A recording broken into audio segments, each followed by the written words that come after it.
Beloved station, Radio Cayman. The voice. The heart. The soul of the Cayman Islands.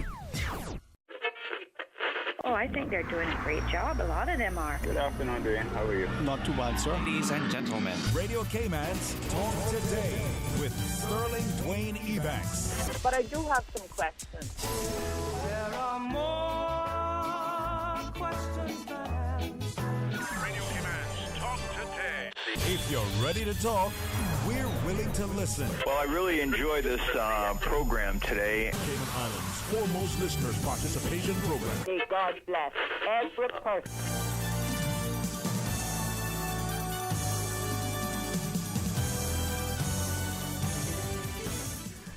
Hey, good afternoon and welcome, and thanks very much. I'm very excited to be here because I think we see advances in medicine. We had a talk to, and a chance to focus on the healthcare sector and our good friends from Health City and Ocean Mate. So please stay tuned for Talk Today.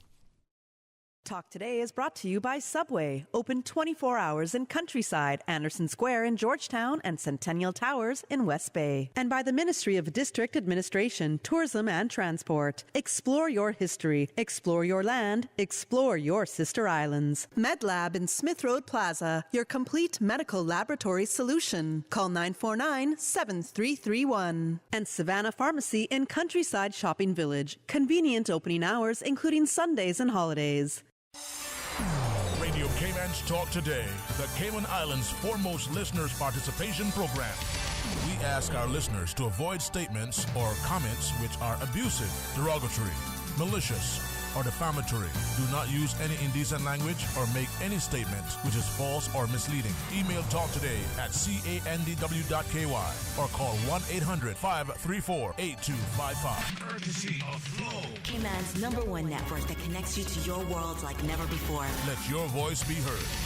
Once again, here's your host, Sterling Dwayne Ebanks.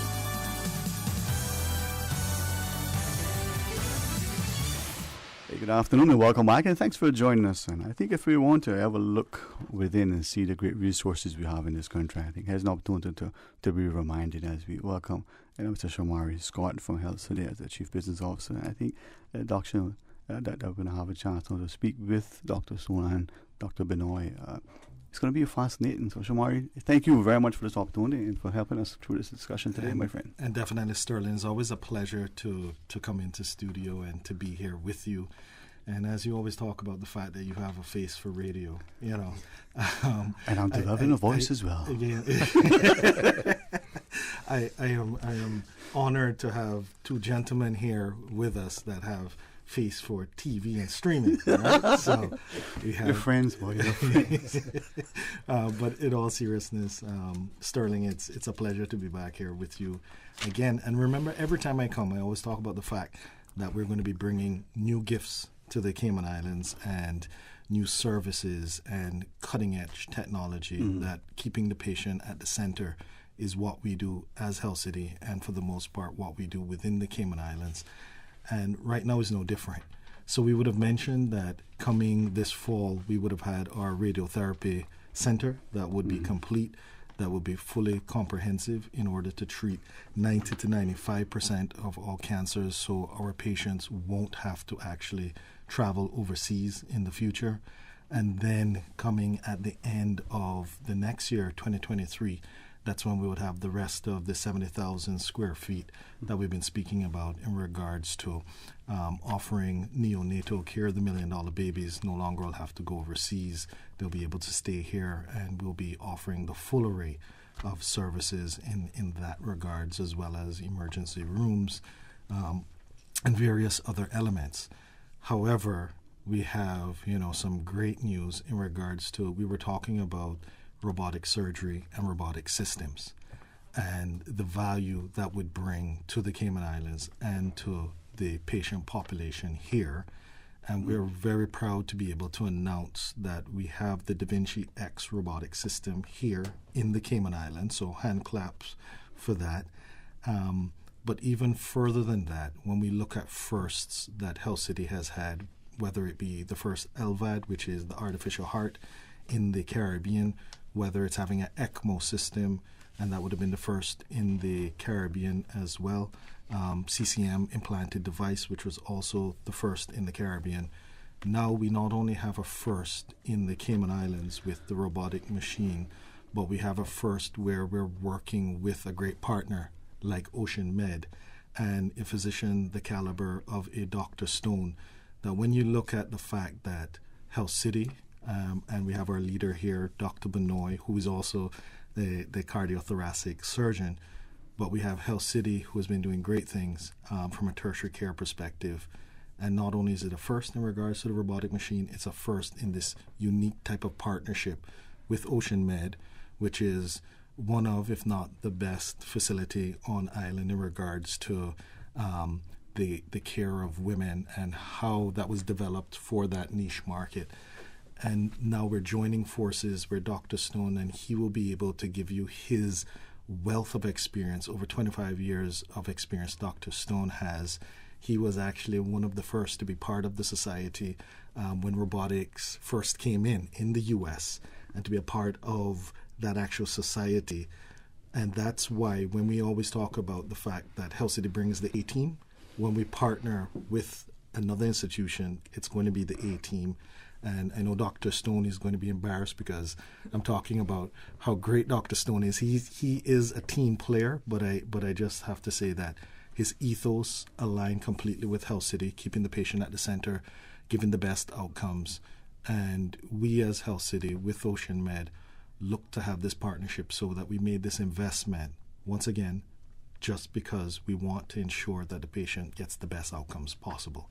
And we're very pleased to have Dr. Stone be a part of the team, and we look forward to the great things we are going to do moving forward with Ocean Med in conjunction with Health City. I certainly appreciate it. I mean, this is very exciting. You referenced the notion of, many times, even in neonatal, that young child, young person, and the whole family is airlifted and for an extended period of time, and sometimes millions of dollars. But it's not just the money; it's the inconvenience, it's the anxiety, it's the lack of support, from the surrounding community, and to see Dr. Benoit from the perspective what Health City has been doing for Cayman relative to, heart health, that put a lot of us here at ease. We got that comfort. It brings down the anxiety, but we have the extended support. So, if I might say, man, thanks very much, and good afternoon to you, sir. Yeah, good afternoon, Sterling.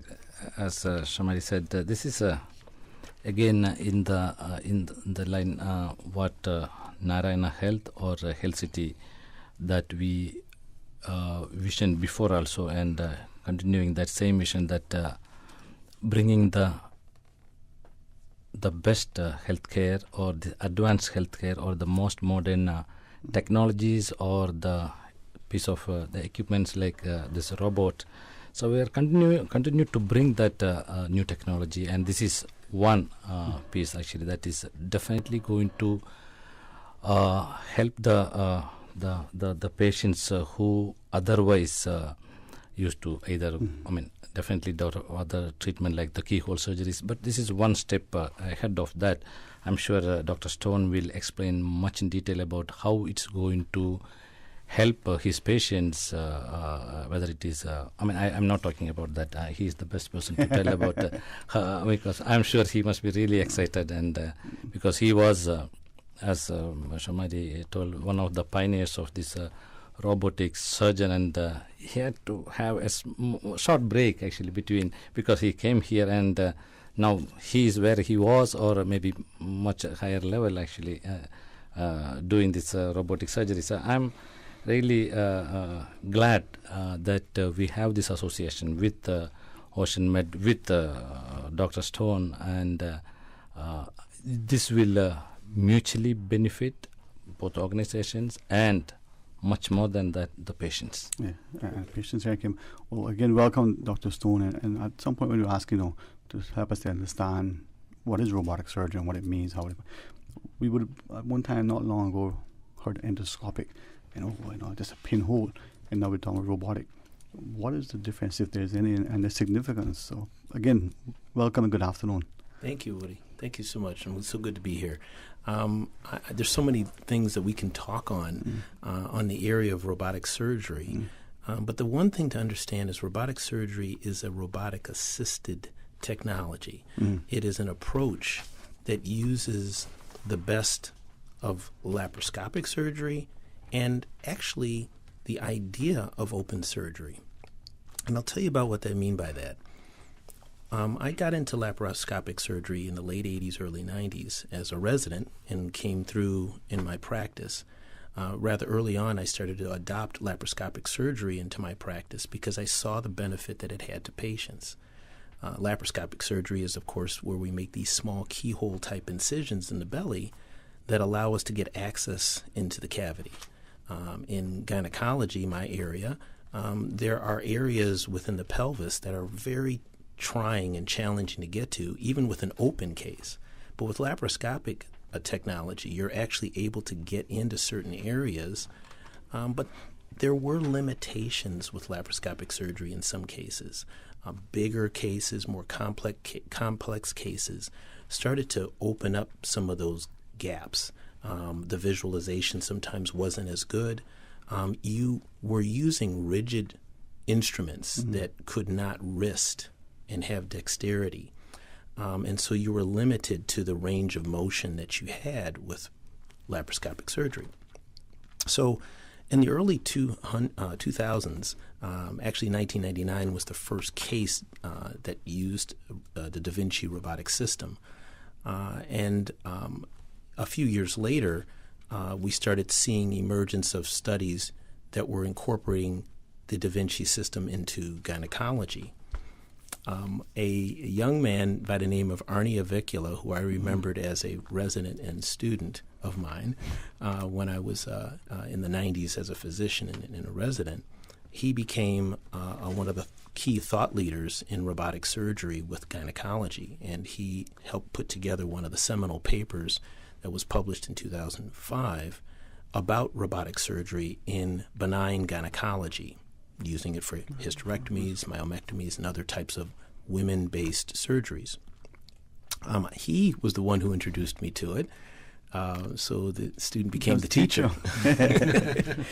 And I can remember almost like yesterday, the first time I sat down at the console, which is the center at which the surgeon who's doing the procedure has control of the instruments. And so, to make it clear, these robotic arms are under full control with the surgeon at the surgeon's console.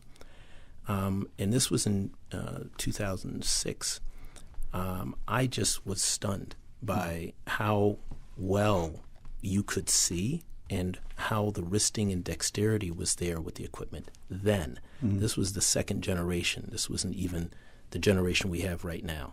It's kind of like you used to have an iPhone 3, now we got an iPhone 12. Well, we got an iPhone 13 now with this fourth generation robotic case. But I knew right then and there that there was certainly an advantage that you could have doing laparoscopic surgery with this robotic technology. And so I was eventually able to adopt the technology into my practice. I had did several hundred cases before coming here to the beautiful Cayman Islands. And that was honestly one of my heartbreaks, was that coming here, I knew that I wouldn't be able to bring a robot with me because I knew the advantage that I had with robotic surgery, particularly for complex laparoscopic surgeries. But I am so grateful and happy to have it here now. And it has been worth the wait because we have the most up-to-date version of the robotic platform that is available. And the Da Vinci system is the most sophisticated and most up-to-date and technologically advanced surgical system in the world today. And I appreciate this opportunity because I think it helps us as a society to appreciate that more and more. You know, as we raise the bar and expectations, as we draw the skill sets, the partnerships, we can see what it would mean for the community, but even for the region. And maybe it will cause many of us to look, instead of seeing a small space with limitations, see a small space with modification of what we can do. So when we come back, maybe we can ask, where do we go from here? What are potential uses and partnerships? If I seem like a champion for healthcare, if I, sing like a cheerleader, hey, forgive me. That's because you are. Yeah, I am. Please join us after the break. Busy. Feel like there's not just enough hours in the day.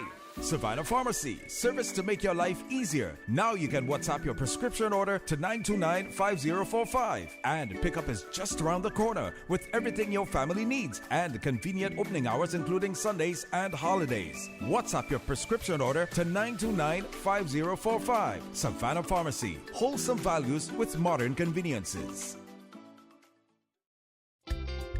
For medical lab services in Cayman, go straight to MedLab. For a full range of medical services, pleasant, clean and comfortable environment, no long lines and affordable fees, visit MedLab at the Smith Road Plaza. Open Monday to Friday, 8:30 a.m. to 5 p.m. and half day on Saturdays. Call 949-7331 to make your appointment. For medical lab services in Cayman, MedLab. Ask our professional team about the benefits of cutting-edge technology with MedLab's new state-of-the-art digital mammogram machine. Ransomware, DDoS, malware, phishing. If you don't know what those mean, you're not alone. But if you aren't protected against those cybersecurity attacks, then your business is at risk. Don't leave your data or your business vulnerable. Get Digicel Business Protect. Simpler, smarter cybersecurity. Visit our website, www.digicelbusiness.com, to request a callback or call us now on 623-2499. Cayman, get ready for Blossom Premium All-Inclusive. Come enjoy ambience, sweet soca music, and a star-powered cast featuring Edwin Yearwood,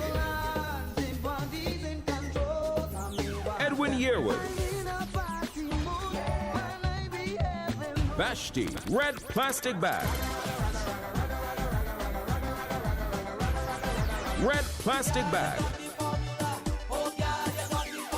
Erica Asai, and Show Wayne Winchester.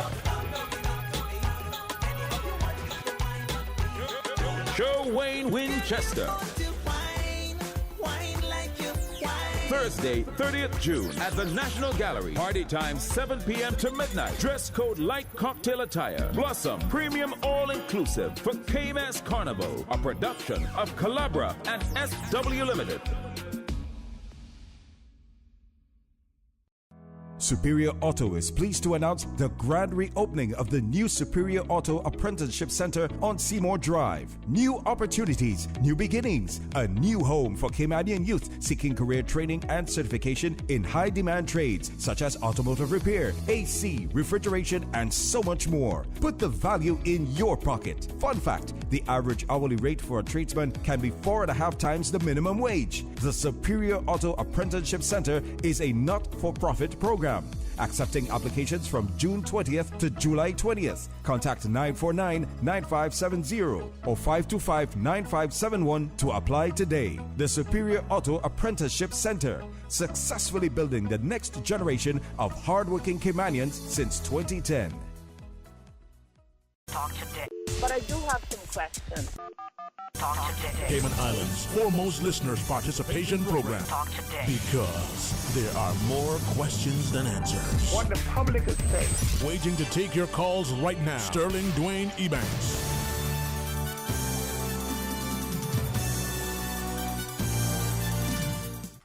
Hey, good afternoon and welcome back. And thanks very much for this opportunity to learn more about the advances in technology, to see where we've been positioned within our own community, and what that would mean for our citizens, but even for the region, as we have the clinical director and the chief cardiothoracic and vascular surgeon over Health City, Dr. Benoit, together with Dr. David Stone over at OceanMed. Obstetrician and gynecologists, for many of us listening, we're so grateful that we have increasingly these resources for the women in our lives. As the chief, I almost want to joke, but I'll be serious though. The chief business officer at Health City, Shamara Scott, just shared, no longer will they need to travel overseas increasingly if we have the available technology. But it's not just money, it's not just the convenience, not just the support. But sometimes it's, I think as Dr. Benoit said, time is muscle. With everything, time can be life. That child and mother can get to the facility in half an hour or in an hour versus, hours and hours. That could be life or death in many cases.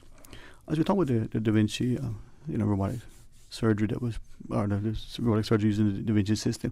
Dr. Stone, what does that all mean? Is it just gynecology in our practice, or can we extend that beyond and for other patients going forward? It's a great question, Sterling.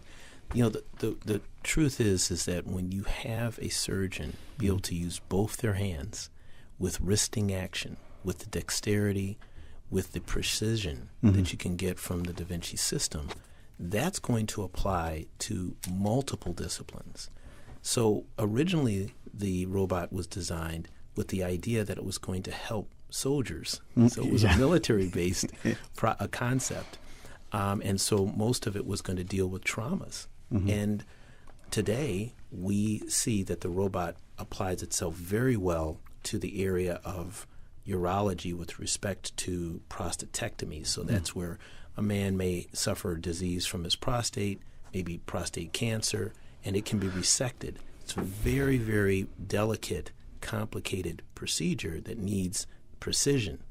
And with the robot, you get that. That was the first market that Da Vinci saw as part of their plan in working in their robotic market, their system. But then we saw it as gynecologists that, wait a minute, we have challenges within the pelvic cavity to get to areas to be able to see very clearly, to be able to have that dexterity. So certainly with urology with respect to prostatectomy and gynecology, it can be used in a variety of situations, including myomectomy, removal of fibroids, and the preservation of the uterus. Of course, it can also be used for hysterectomy. It can be used to resection of endometriosis, which is a very difficult and complex and challenging disease. It can also be used to help patients who suffer from various forms of pelvic organ prolapse, so repairing that area. But in addition, there's also applications for it in thoracic. There's certainly applications for it in general surgery, particularly to the areas of the colon and the rectum. And there's even use for it in other areas such as bariatric surgery. So there's a variety of disciplines that can be used. In other words, the Da Vinci system can be used for. Okay. If I might ask, and only because, again, it's genuinely fascinating and it's part, hopefully many parents will forgive me for saying this, when I see children playing video games now, I get a bit kind of, why are they outside playing football, you know? But I understand increasingly that sort of dexterity, that sort of hand-eye coordination, that thing that's happening at that video game translates into, you know, utilizing sort of the skill sets in the aviation and in many other areas. When I first saw robotic surgery, you referenced the military, it was remote. The physician was, you know, some part of the States, the soldier was some part of the world, and there was this chunky, clunky piece of machine, and this thing was happening. In your instance, how does that work? You're almost next to the patient. If you could share with us. Yes. So the system as it's designed for us, you have the surgeon's console, which I sit down at and have full control of the robotic arms. That is literally across from the patient's operating table. So I'm within feet, a few feet of where the patient is at. There are two other components to this robotic system. That is the patient cart or the patient platform. That's the area that has the arms that actually places the instruments into the body that allow me to manipulate and mimic. So that's next to the patient as well. And then there's what we call a vision cart, which integrates all the necessary computerized and artificial intelligence that needs to go into communication between the console, the surgeon, and the platform that is next to the patient. So there is certainly a need to have good dexterity of your own right to doing the procedure. But what happens when you're doing the surgery is that you can see with a vision that is as clear as I'm seeing you. I actually get depth perception. I get 3D and high definition. And I'm also magnifying my vision by 10 times. So the vision is unmatched in terms of how I'm able to see tissue. And then the instruments themselves, we talk about our wrists being able to move in 5 degrees of freedom. With the robotic arms, I can move them in 7 degrees of freedom. And our hands can rotate 170 degrees or so, But with the robot, it's 360 degrees. So I'm actually able to do things that are beyond just human. It's kind of superhuman, and that I'm able to manipulate these instruments, and I have full control of those instruments, and they never tire. So we talk about, well, we don't really talk about oftentimes is that surgeons can have fatigue, and that can have an effect in a surgery. I don't get that fatigue when I'm sitting there, even if it's hours, doing the procedure. Does it then also allow you to, again, the fatigue, some surgeries, as the patient, as the family, she's been in there 11 hours and the team changes.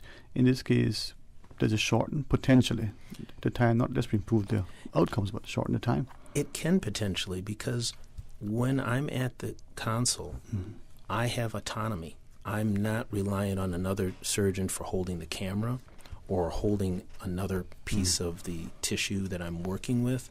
I have control of it. There's the technology we have with this device that allows for what we call a third arm. So I don't have 3 arms. Neither does Shamari. But what it does is it allows me to clutch and then reach over with another operating robotic arm. And that arm can then stay fixed for a period of time holding tissue, while the other 2 arms I'm now working and engaging on the tissue. That's unmatched in anything that we can do today. So I don't get tired. I get engaged. I get hyper-focused. And I'm able to do things in a way that's rather autonomous. And like I said, in many ways, robotic surgery is combining what I would have done with an open case and keeping it closed, because that's going to be better for the patient. Smaller incisions, and they're not being traumatized as much through those incisions. And only because it's, many of us like sci-fi. For me, it's if it's not possible, then it's not worth time. But this pushes the boundaries and gradually increases the interest, and then we see the outcomes. Maybe after the short break, we can talk about some more potential partnerships, potential things for the sector. Who knows where it'll take us.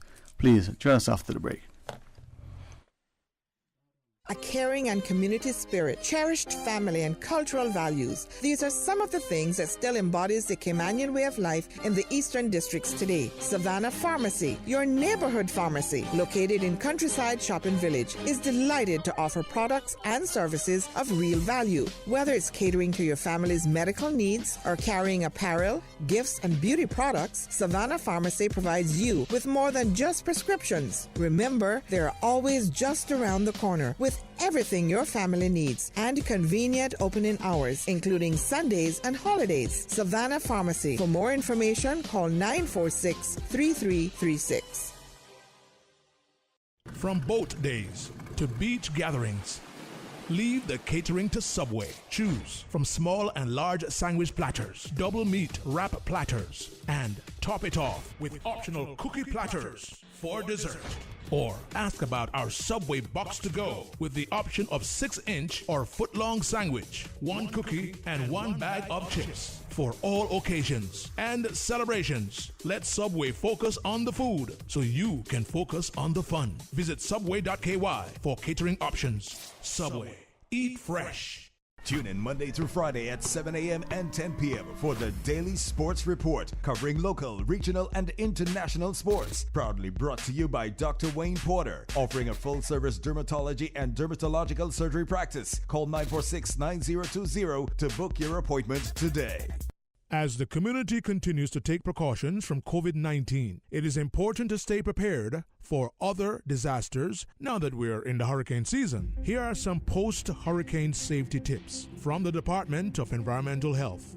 Some tinned food items may still be safe for consumption after contact with floodwater. However, tins must then be immersed in a solution made of 2 tablespoons of chlorine bleach per gallon of water for 10 minutes. Ensure that containers are air-dried before opening. For full guidance on post-hurricane safety tips, visit www.deh.gov.ky. Do you know a child aged 12 to 15 with a great business idea? If so, the Cayman Islands Center for Business Development is now offering a 1-week youth entrepreneurship bootcamp, equipping students with the practical experience to start their own business. Come with your business ideas and share your other youth. Participants will receive technical training in product development, market research, innovation, and real-life leadership opportunities. The camp is free for participants and will include lunch and snacks. Limited space is available. View the application at www.cicbd.gov.ky and email completed applications to cicbd@gov.ky. For more information, call 244-8009. Application will not be accepted after Friday, July 1st. Talk today. But I do have some questions. Talk today. Cayman Islands' foremost listeners participation program. Talk today. Because there are more questions than answers. What the public is saying. Waiting to take your calls right now. Sterling Dwayne Ebanks.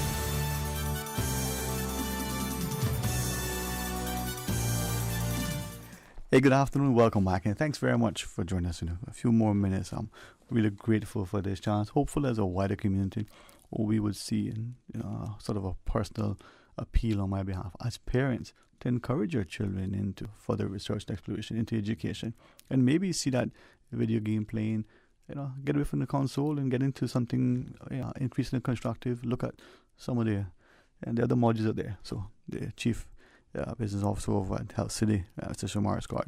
Thanks very much for bringing Dr. Benoit and Dr. Stone with us. And I mean, just because you're speaking about the youth, as part of the program that we're going to have, we're reaching out to the different schools with their robotic teams so that at some time in the future, now obviously they're studying for exams and the such, we can bring in the robotic team in order to see the Da Vinci machine. And previously when we had it wasn't the Da Vinci robotic machine, but it was a use of technology which was like a robot in orthopedics. We had the national team from the robotics team come in, show us their robot, and then they got to see how our robot works. So you show me your robot, I show you mine. But this robot is is that much more impressive in regards to what can occur and what can happen. And we will be setting up those types of tours to not only have students that have the robotic background based on the schools, because obviously that's what they're doing right now, but also to have other students that typically would come through and shadow a doctor to be able to, speak to a Dr. Stone, to be able to see how the machine operates and the such, to excite them from that age. So hopefully, as always, they will take STEM careers, and a good portion of them will want to be in the medical field after seeing the innovation, and they can get excited about medicine in that way as well. Sterling, you had mentioned, the different uses of the robotic machine and the such. And I just would like if Dr. Benoit could touch on some of the other areas that we'll be bringing that you can use the robotic machine in the future. Obviously, Dr. Stone is going to be leading the way in regards to everything from a gynecology perspective, but there are other areas that we'll be bringing online towards next 2 or 3 months and the such. Started with Dr. Stone in gynecological areas, but mainly this robot is useful for this urology and gynecology, where Dr.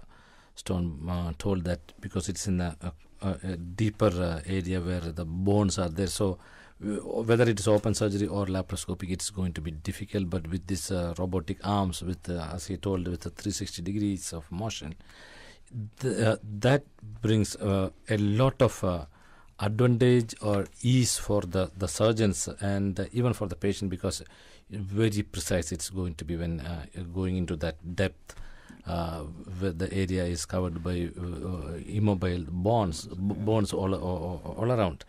So the urology, it's going to be very much benefited by the robotic surgery. Then general surgery like the colon or rectum or even bariatric surgery. So these are the 3 specialties we are giving this advantage of this robotic surgery or robotic assisted surgery. Later, maybe I myself will start with the thoracic surgery. But first phase, definitely, we are giving these three specialties: gynecology, urology, and general surgery or abdominal surgery. Right. Well, gents, I'm glad that your colleague Dr. Pooja, the consultant gynecologist over Health City, is able to join us via the phone as we go. So, good afternoon, Dr. Pooja. Good afternoon. Thank you so much for sharing with us. I know that you've, like your other colleagues, have a very, very demanding schedule, but thank you for taking time to share in this conversation, and congratulations. This is quite a phenomenal feat for this country. Thank you. I apologize for joining in late. I've just de-scrubbed out of surgery. But yeah, we have exciting times like you would have already discussed with Dr. Stone and Dr. Benoy and Shamari in the house. Well, we see the commitment. You just scrubbed out of surgery, and here you are willing to share with us. And I think this is good. From the physician's perspective, what would you say, even though we've had a discussion earlier, relative to what this means now for your patients when we're using the robotic surgery? So it gives us a wider scope of things that we can do. It takes it one step further than the laparoscopic surgery.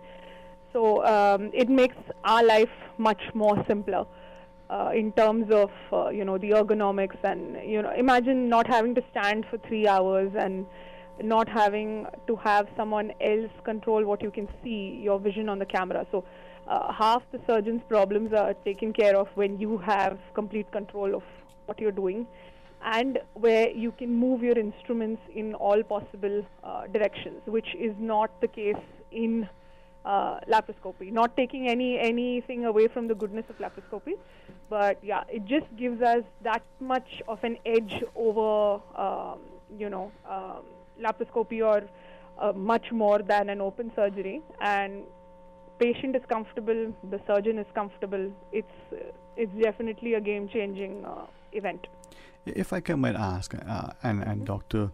Benoy sort of alluded to it, I would imagine physicians increasingly train in a certain way, and like anything, you're learning a new technique, a new technology. What is the transition from the traditional way to utilizing the robot?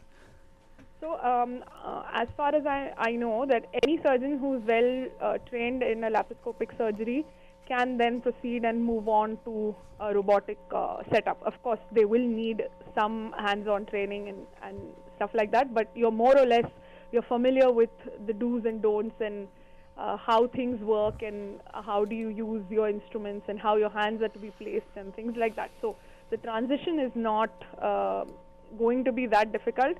In terms of patient satisfaction, definitely much more, because laparoscopy has its limitations in terms of how much I can move the instruments. It doesn't have like a 180 or a 360 degree movement at the level of my tissue where I need my instruments to move. It's pretty, left, right, forward, backwards, but there's not that much of a rotational movement that I could do with a laparoscopy versus something that I can do with a robotic surgery.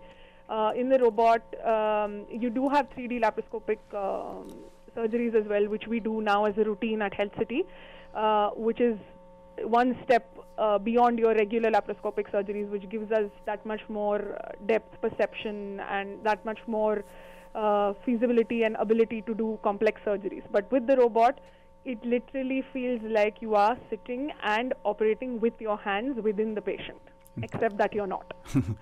And with that, if I may ask, does that now mean that the patient, following a successful procedure, would be able to get back up and running back to work and hosting talk shows and much sooner?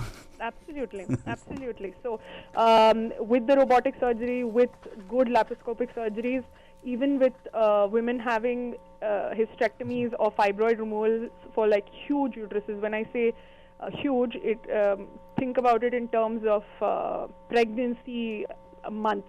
So something which is upwards of a 6-month, 7-month pregnancy size womb. So you can imagine it's like a couple of inches above the belly button, and we've done surgeries like these, and they've gone home the next day and gone to work at the end of 1 week. Wow. Yeah. Something which is unheard of with an open surgery, because you would have a scar literally running from your chest to just above the hairline. My goodness, this yes.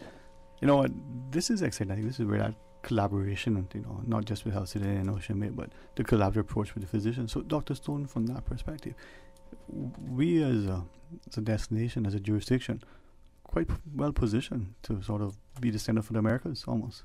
Well, it really is, and I want to chime in here and say, Dr. Punja, it was an honor to be with you, and the two of us worked together on the first case, the first three cases, in fact, that were done here on the island. And the first patient that we had, she doesn't mind us sharing, she had a very large fibroid uterus that was in the order of 6 to 7 month size in pregnancy-wise. We were able to remove those fibroids that she had, and yet the next day she went home, and I have to share the story that I saw her 5 days later. And if you've been to our office, we have large windows, so I can see people coming by. I've now got to see tourists come by. So would I. But I saw this one particular lady running by my window. I thought she was coming in for like a job interview or something. It was my patient, and she was apologizing that she was sorry she was running late. And she had already started feeling like she could go ahead and start exercising. And the truth is with that type of procedure, despite the challenges that we would think would be there with the surgery, the Da Vinci system, really that robotic system, allows us to do it through such small incisions. That patient was able to return back to activities within a week. If I might not have a physician, but just from observation and maybe sadly what we know our families have experienced decades ago, 5 days this patient is running and sorry I'm late. Not long ago, that would have been weeks, and the patient would still been sore. We used to tell patients to come back in 2 weeks because we didn't want them to scare the people in the waiting room if they came in a week, because they never came alone. They'd come with their husband or with a support person because they could not walk well because of their abdominal trauma. You do not have that same impact when you're doing laparoscopic surgery, and particularly with robotics. Right. This is amazing. So, Dr. Benoit, it's great to sit here and for me to say, wow, this is where Cayman is. This is where we can be going to see the competence. I see why Shamari enjoys his job. He gets to speak with such enthusiasm about such prospects. For you as a clinical director, what does this mean, not just for Health City, but for Cayman? What does this means to Cayman is, see, right now Cayman is known for the tourist destination, the paradise on the earth, and the financial sector. You see, maybe in 5 to 10 years, this Cayman Islands will be known for the healthcare. People from the neighboring countries, including the U.S., will be coming here. I'm telling you. From your lips to God's ears. Yes. This will be awesome for us, not just financially, but I think what it will do for the employment prospects and for our youth to see the careers. They can still be lawyers, they can still be accountants, not too many talk show hosts, but they can be physicians and they can be the support personnel.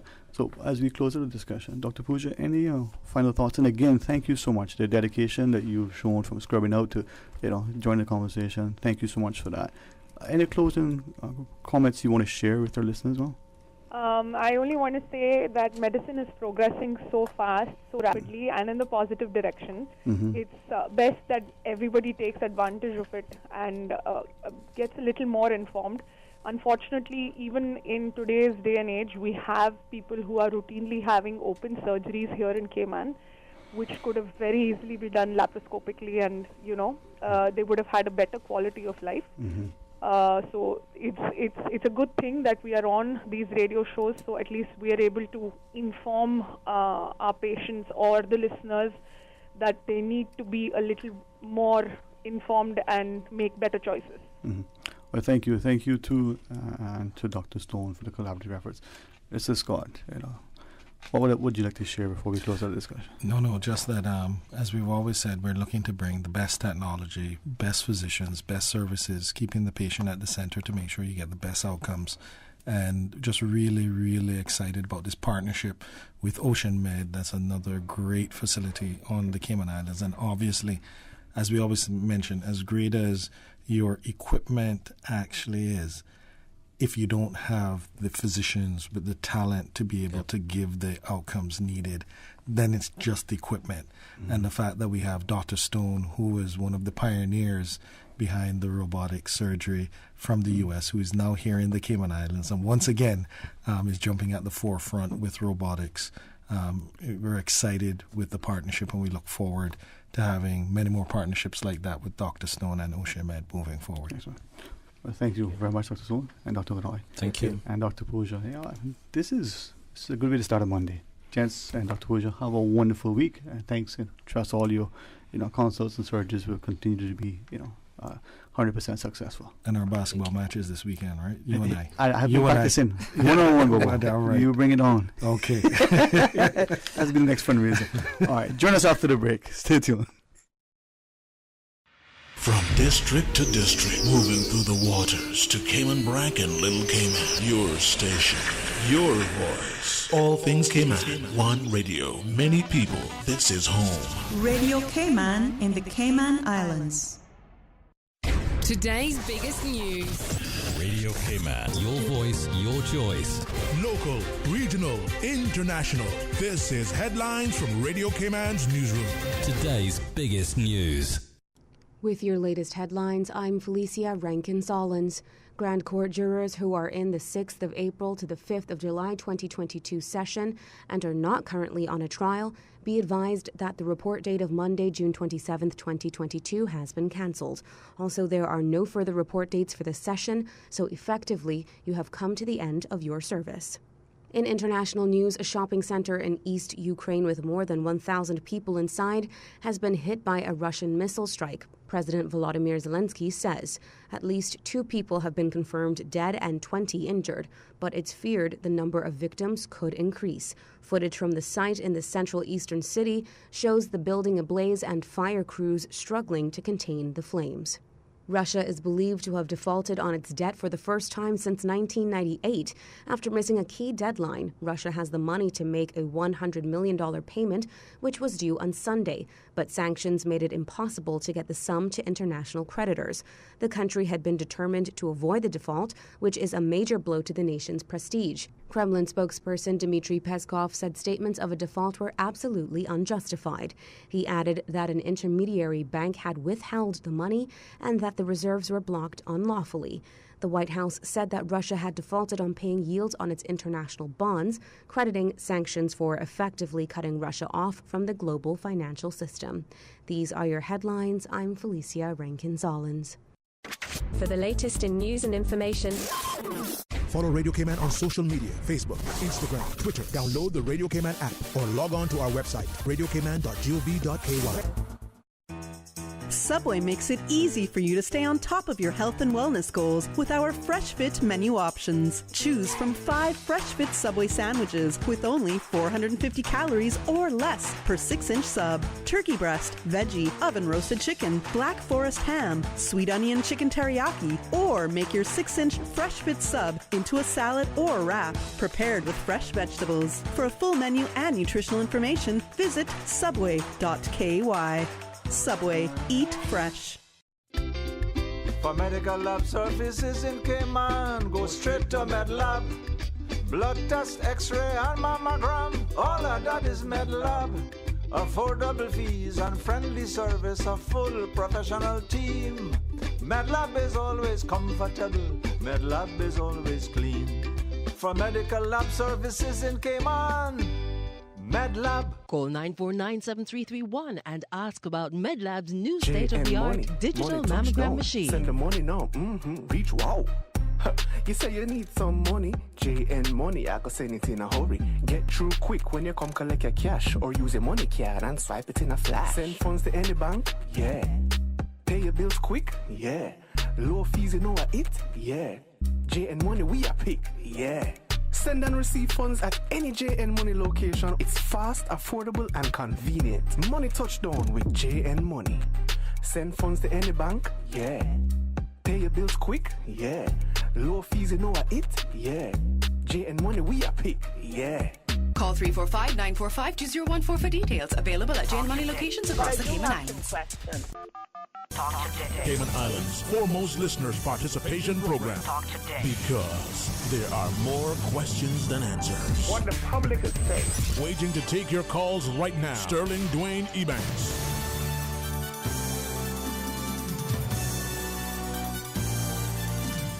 Hey, good afternoon and welcome back. And let's have some open line. And as we do, if you would mind, certainly guide me. I don't shy away from good counsel. In fact, what is it the scriptures talk about? Is only a fool that wouldn't take good advice.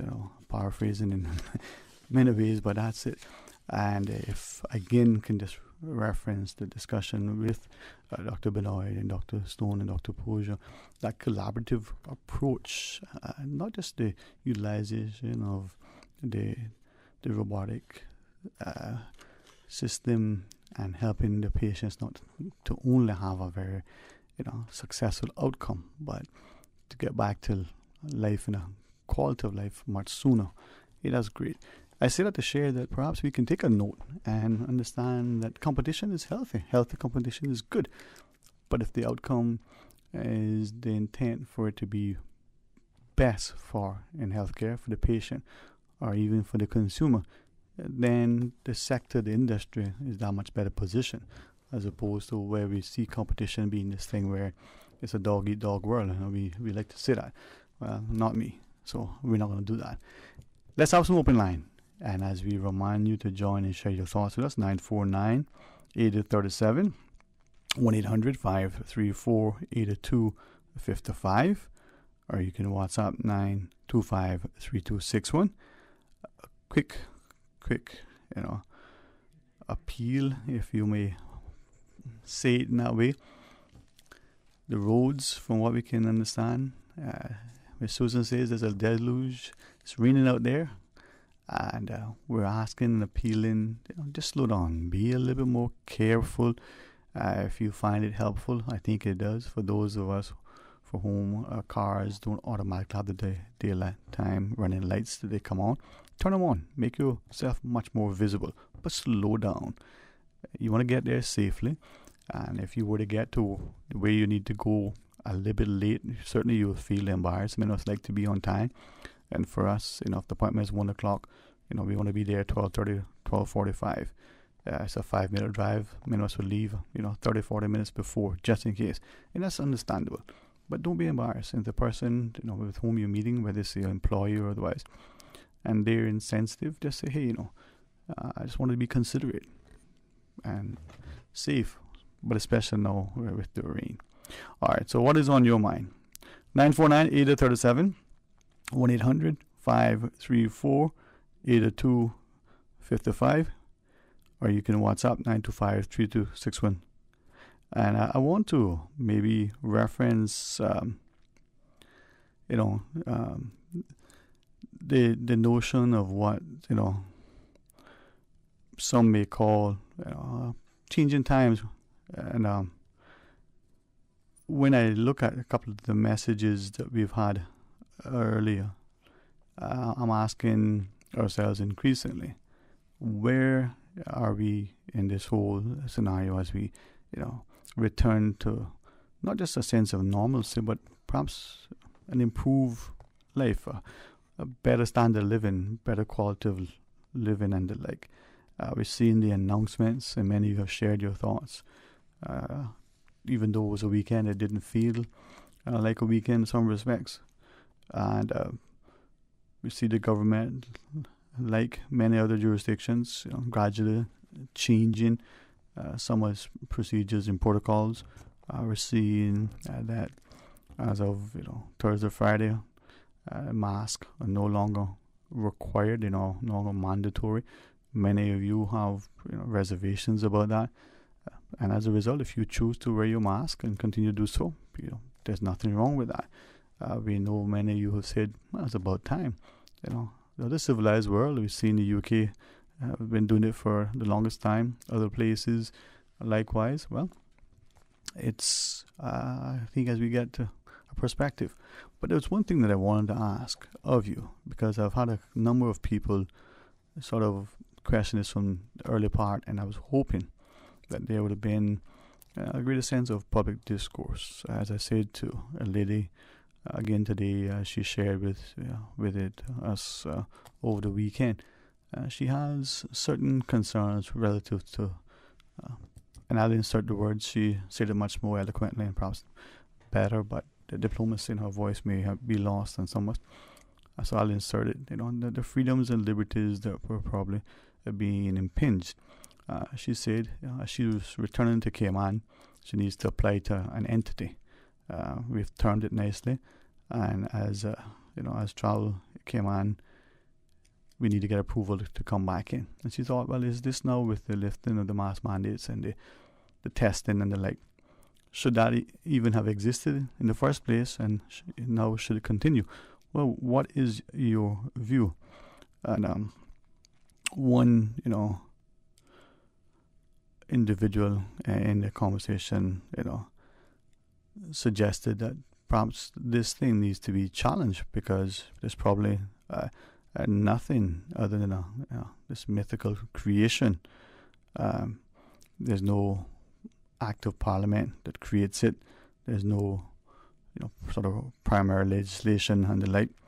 Is this one of those unconstitutional constructs that governments have come up with in order to ensure in their minds a semblance of safety and order, but in essence creates significant restrictions on people's freedoms? So I want to share some of those thoughts. But let's go to the phones. Hey, good afternoon. Welcome. Thanks for calling. Good afternoon, Sterling. How you doing? My good friend. How are you today, man? Not doing too bad. I'm just looking at all these droplets of blessings getting from the sky. I think this is probably one of the first years that I can remember, well, that I know as in my life, that we didn't have a dry season. It's just been raining off and on throughout. I don't, I mean, yes, things are changing, the climate, everything, but I was just listening to, obviously, the tail end of your conversation and about the restrictions and lifting of the certain protocols and whatnot. I think in the beginning, every country was right to take every precaution because we just didn't know anything about anything. So, we had to take whatever measures were necessary in order to do our best to keep everybody safe. So we can't blame anybody for that. Certainly, as more information and things started to come to light, and more research was done and all this other stuff. Anyway, bottom line is that Travel Cayman need to be gone, done with. Well, I'm glad you're so as you are very definitive. The thing is that it wasn't really warranted to begin with because Travel Cayman didn't prevent anybody from getting COVID. So at the end of the day, there's a lot of protocols that were put in place. There was a lot of mandates put in place that weren't justified simply because the data wasn't there to back it up. And every day now we're finding more and more proof of this. You remember in the height of 2020, you couldn't post anything on Facebook without fact checkers removing it. Okay, how come they're not removing the things that we've been saying from 2020 that are being posted today? Because those things are actual facts now, right? Now, I would just like to say this. Yes, I'm not one of those people that goes with the monkey see, monkey do, but certainly the rest of the world just about has kicked back to, okay, look, COVID not going anywhere. We got to deal with it. We have to do whatever we got to do to do our best to, to treat ourselves if we get it, if we don't get it. And right now, the U.S. lifted their requirements for LFT tests or PCR tests to enter into the U.S., and that's going to lead up with them removing the mandate for vaccines. Certainly, it is very abundantly clear that the vaccine never prevented anybody from getting COVID. So the protocols and the mandate that they put into protocol were not justified. So I strongly think that the way things are currently and how we see it is that, and now we're not going to be requiring anybody to take tests to come back here either. So, and we're lifting the mask mandate and all these different things. I think we just need to take a position. I saw the conflict between the CMO and Mr. Bryan and Mr. Seymour At least what I've read about it. I don't know the details. I wasn't there, so I'm not gonna speculate. But we do know that she made a complaint to the governor, and I don't know what happened from the complaint. She even threatened to resign, whatever the case is, because they had difference of opinions. I get it. Mm-hmm. Now, here's my logic behind it, or here's how I interpret the logic. If the U.S. is not requiring you to take an LFT test or a PCR to come to the United States, then it is pretty clear that they're not interested in the mandated vaccine requirement to come there. Now, I can tell you they're not enforcing that in any way or any shape or any form. I've been to the U.S. now 2 times this year, and I leave again today. Mm-hmm. And I can tell you, not one time did they ask me for anything pertaining a vaccine or anything of the sort, or not even a test to prove that I was negative. Mm-hmm. Okay, so I'm not saying, again, I'm saying that we should follow what other people do all the time, but the UK, who is our mother country, mm-hmm. they have removed these things long time. Right. If I might, because you just mentioned, as you entered the US, they didn't ask for anything. But in order to leave here, did you have to go to and satisfy the authorities leaving here to give you approval to leave, so to speak, take the test? You have to show whatever it is that you are eligible to leave with. You have to show proof of that here. Mm-hmm. And the thing is that you have to register with Travel Cayman, and that only good for 4 months, and then every 4 months you got to renew it. It's the stupidest thing I've ever seen in my entire life. Mm-hmm. Then on top of that, I got to show that I'm registered at Travel Cayman at the ticket counter in Miami on my way home. And then when I get home, I got to show it to immigration as well. I'm already on the flight. They boarded me, so I satisfied the requirements to be boarded. Mm-hmm. But somehow, during that 1 hour flight from Miami to here, I've diverted and went somewhere and become someone else. Well, what's interesting, I've only, again, just in casual conversation, I didn't seek it out specifically like I would in some instances. But a number of people coming from different jurisdictions have shared that, as they go to the ticket counter at the various airlines, they don't have to present anything in order to check in terms of test or authorization to arrive. They just get on the airlines, and these are, just for clarity, these individuals who are not coming back via Cayman Airways. That was the only one that I was able to. Okay. Yeah. So. Well, what I would say to that is that mm-hmm. it's plain and simple, right? Mm-hmm. I mean, like if we wanted to leave a protocol in place to say, hey, you know what, you have to show us a clear PCR test or a clear LFT test at the counter before check-in. You know what? I don't have an issue with that. Mm. I don't, because you have an online app called Azova. You can take your test online. You can have it as authorized, and you can show it at the counter, and that gets you. That shows your clearance. Let me ask, only just for and I know you say you're traveling and but why should we have to take these tests to travel now? I mean, you hear in some of these public pundits that suppose they know what to say. We gotta learn to live with this thing. If I get a visa, you have that. If you have to get an airline ticket, you have that. So you have all the other stuff. That test maybe now somebody they should take that and do it. Yeah, just another thing. As I said, mm-hmm. if they wanted me to take a test to show that I don't have COVID, I don't have a problem doing it. I'm not saying that I agree with it. No, I hear you, sir. I hear you. Yeah. I'm just simply saying is that I don't think that we should have a protocol or a mandate in place going either way to come to any other country, or we shouldn't have no mandate in place to have a vaccine to come Cayman, because the scientific data that they argued mm-hmm. that we were unfactual about has now proven that the vaccine does not stop you from getting COVID. Right. So why do we have an illegal mandate on something mm-hmm. that is not creating any prevention? Right. It doesn't make any sense. Here's a comment from one of our listeners in relation to Travel Cayman and saying, trying to get rid of it. Just this part of it says, are we in the process, a habit of now creating these non-entities and ostensibly giving them authority to interfere with the rights and lives of our citizens with a sense of government-sponsored immunity and impunity? So, as this person weighs in, I think they're sharing the same perspective that you are, man. Yeah, I think that Travel Cayman is a grand waste of time and money. And somehow I'm starting to believe that they just created this entity to create jobs. And don't get me wrong, I think everybody should have a job, but a lot of those guys that are working in there used to be Cayman Airways employees. And now we're starting to find out that Cayman Airways flights are running short of flight attendants and all these things. We need to shut down this Travel Cayman foolishness and get ourselves back in order and make sure that we understand what it is we up against. Right. I mean, the data anyway. Last thing I would like to say before I leave, and I don't want to prolong anything. No, man, go ahead. I wanted to just touch on the thing that Mr. Roy McTaggart introduced from the PPM, wanting to remove all of the import duty on fuel. And I just want to re-illustrate this for the listening public, ladies and gentlemen.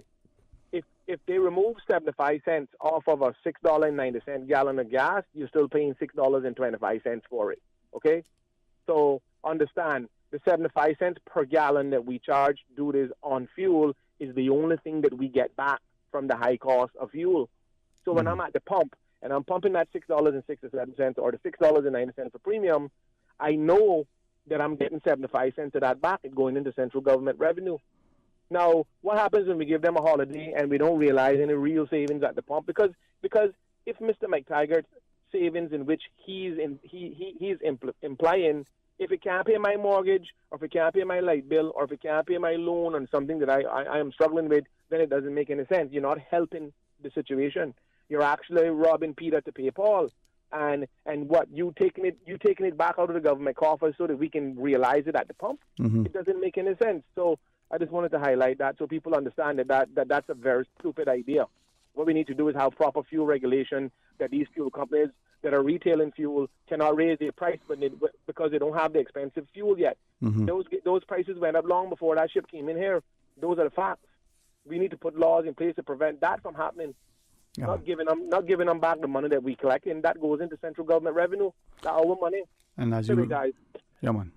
Hey, thanks very much, man. Talk to you again soon, all right? All right, blessings. Let's take this to the caller. Hey, good afternoon. Welcome. Thanks for calling. Hey, good afternoon to you, Sterling. And to you, my friend. Good afternoon.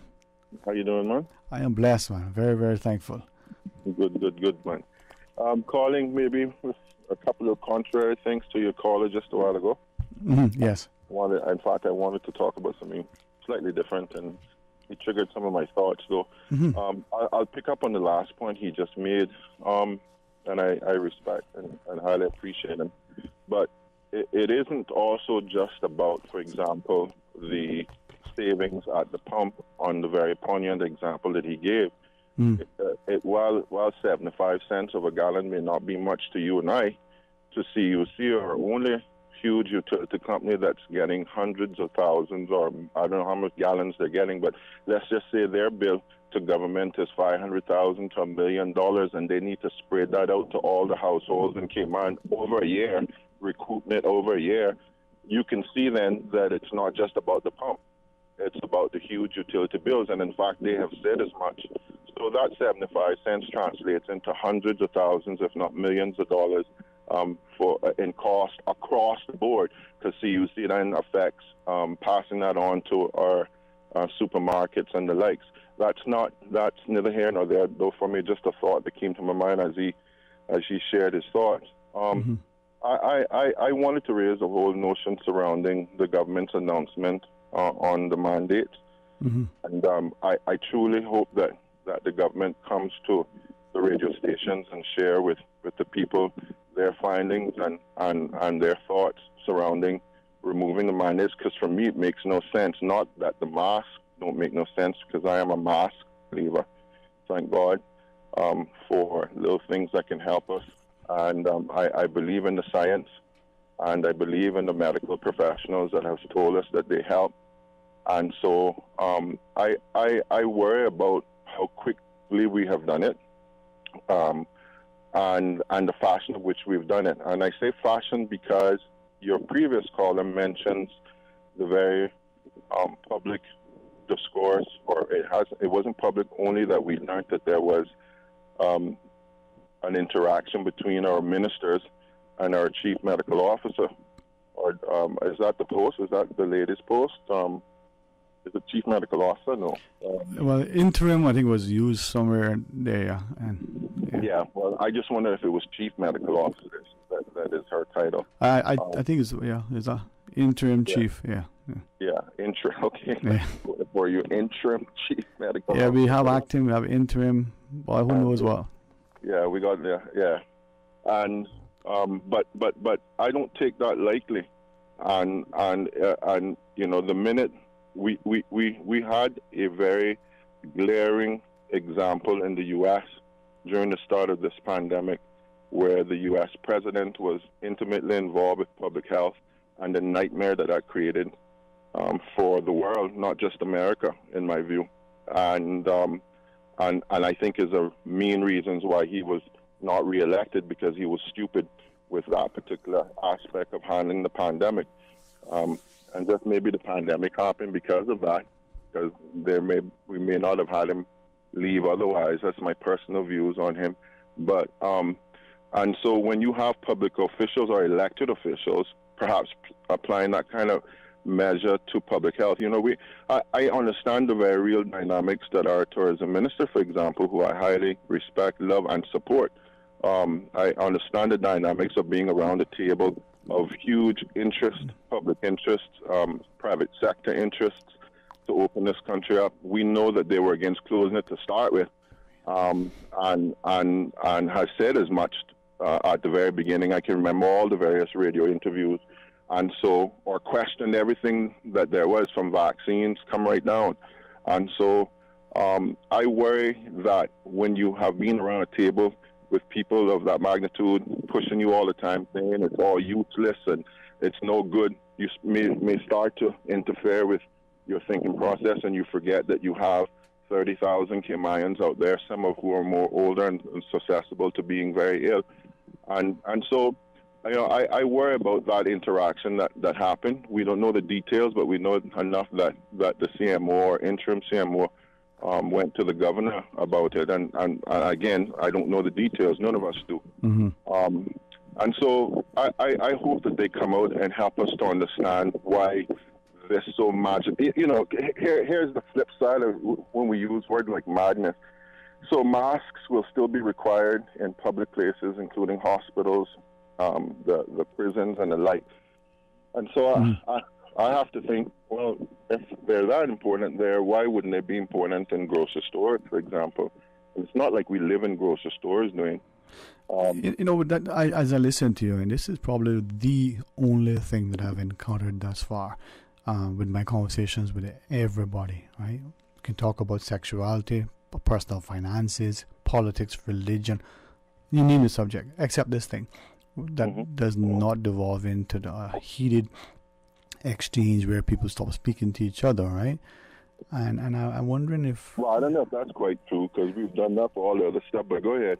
Yeah, but not like this one. I mean, like I said, for me personally, this is the only thing that I've observed, just people chatting, and if someone is not on the same side as you, man, it's an argument that doesn't... You know, and when it comes to the mask, just that alone, you know, the struggles that some people have physically and otherwise, the concerns that people express that if the virus particle or whatever you would describe it is so small, how can it, you know, stop, you know, the mask stop it from exiting and getting to the people?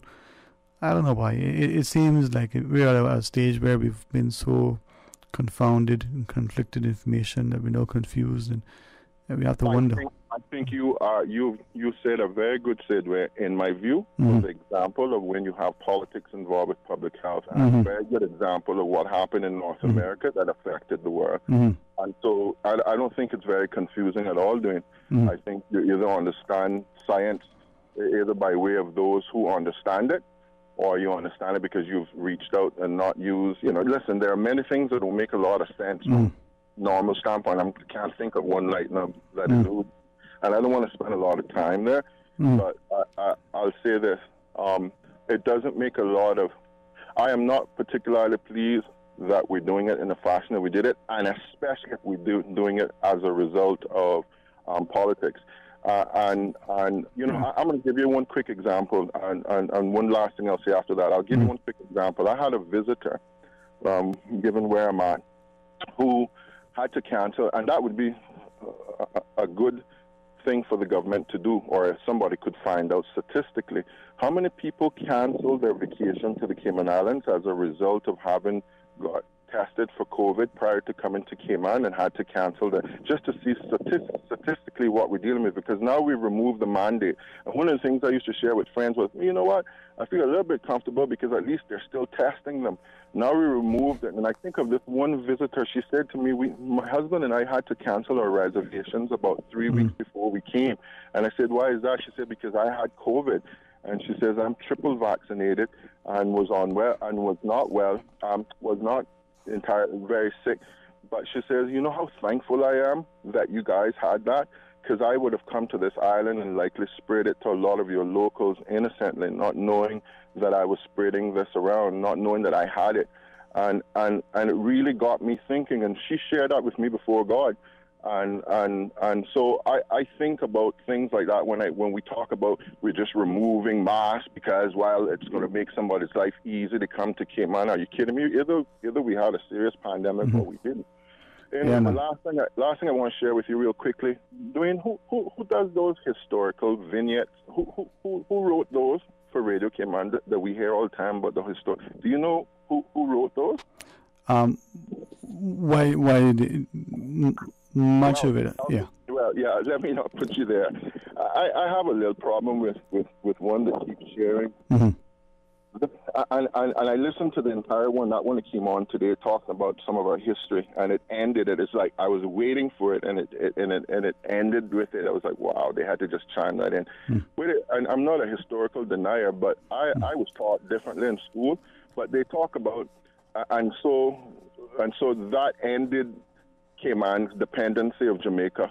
I've raised this before, but then I struggle with that word dependency for many reasons. In some people's mind, there's a bit of subjugation. Perhaps it's mine. In some people's mind, it's about empowering others.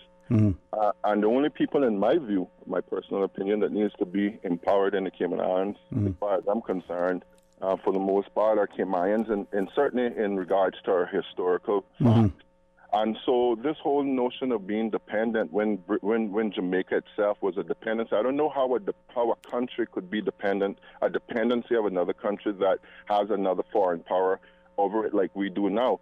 We weren't a dependent. We were administered on behalf of the UK via a governor who sat in Jamaica.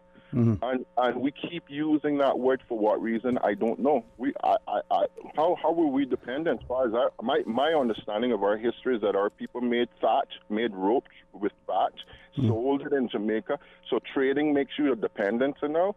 Well, I appreciate you raising that, and the reason why I asked why is, and your point, it should not be ignored, but it came primarily from the Founded Upon the Seas, that publication that we have as a historical record.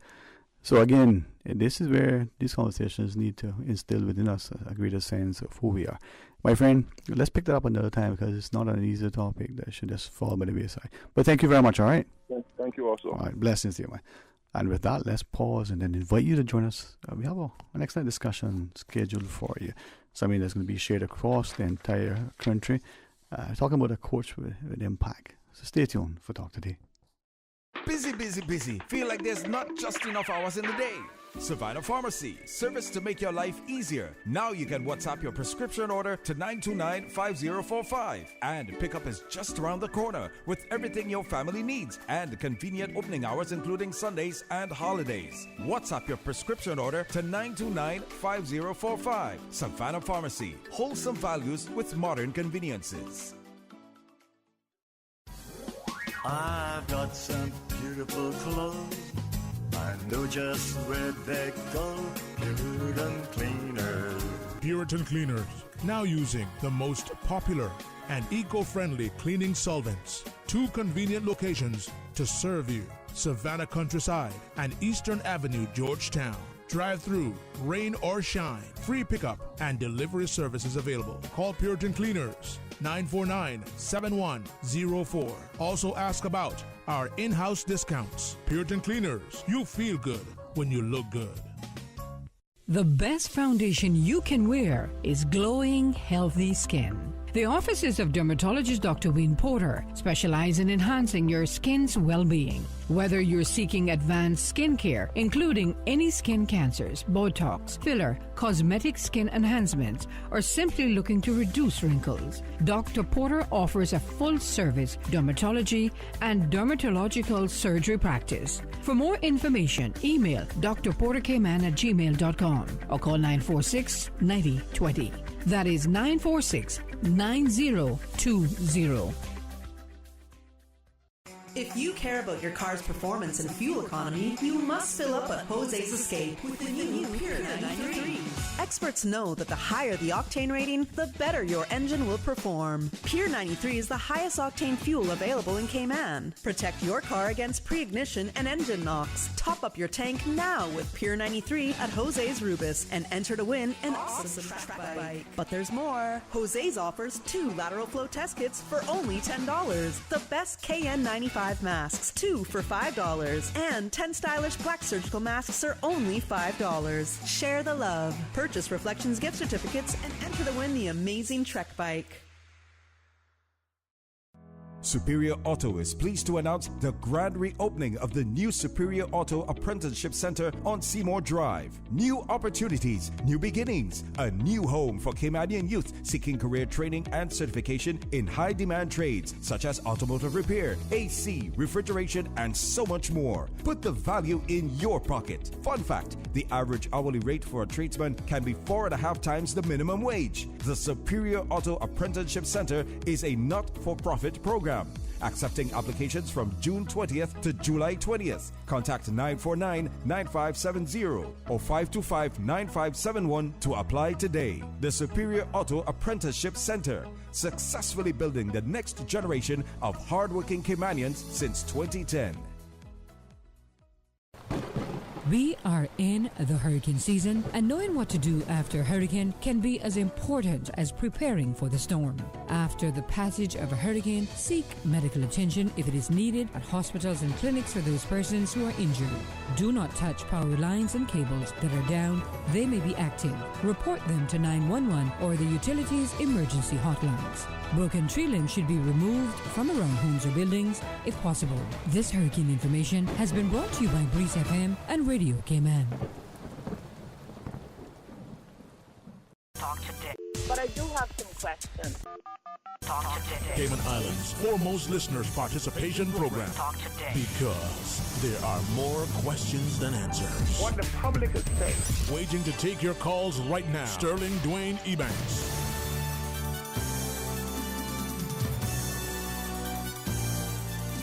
Hey, good afternoon. Welcome, Mike, and thanks for joining us. And I want you to turn your attention as you join us now to focus on something that I think is instructive, very impactful, and certainly going to mean a positive difference to our community.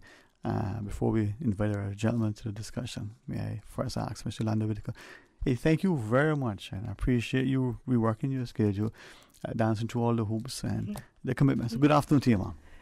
Good afternoon. Thank you, Brother Sterling, and the wider community of the Cayman Islands for allowing us to be here to share some good news, and in hopes that it would make a difference and edify and encourage many others. So today we have with us the Vice President for FCA, the Vice President for FCA of the Caribbean, Mr. Dan Bishop, and in the midst of his grief of his wife passing 6 months, he have made a sincere effort to be here with us in the Cayman Islands to help launch and to promote, FCA here in the Cayman Islands as they serve throughout the world. And my role with this is, how we can make a difference in our community through our athletes and our coaches.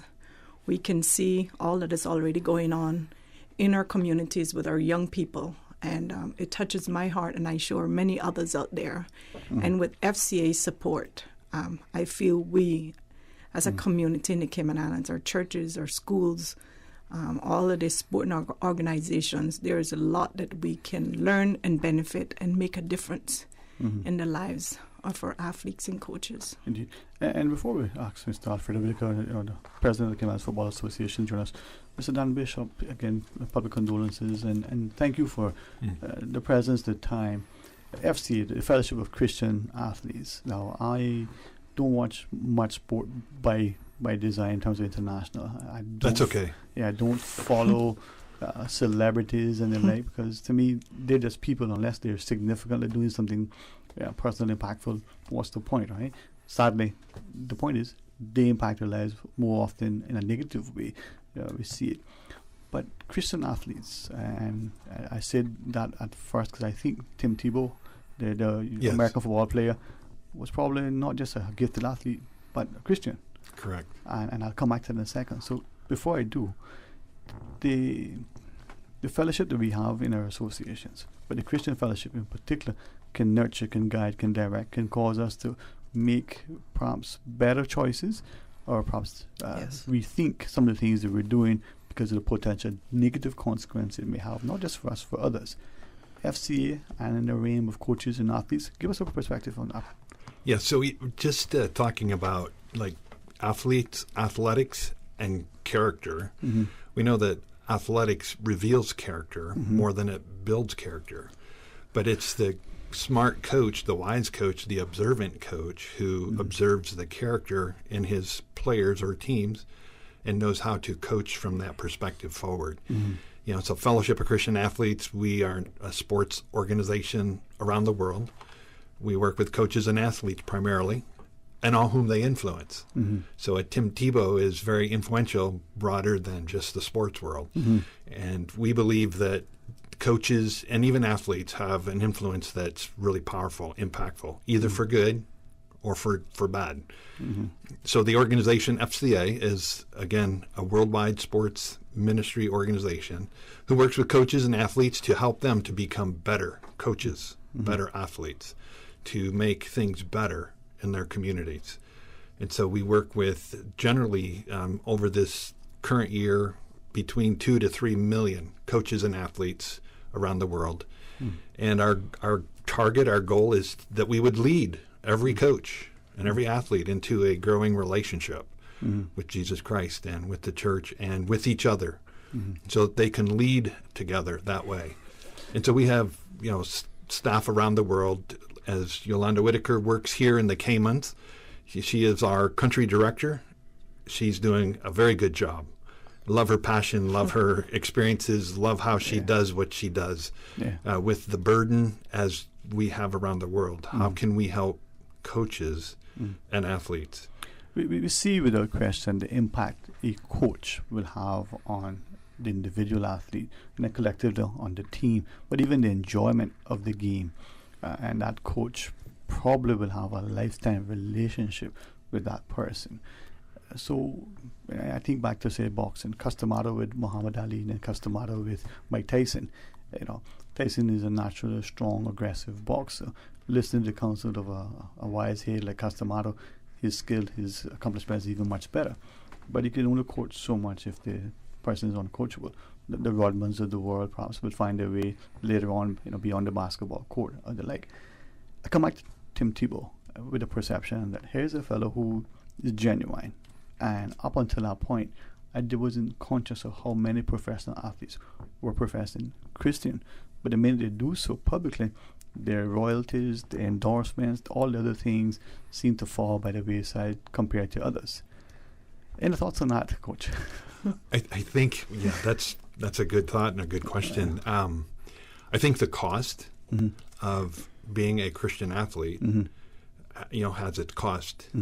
And the notoriety, the wealth, all the publicity, all of those things that comes with being a pro athlete or pro coach. For some, it seems to be their ticket, their pathway to greatness in the long term, but they don't necessarily stay there.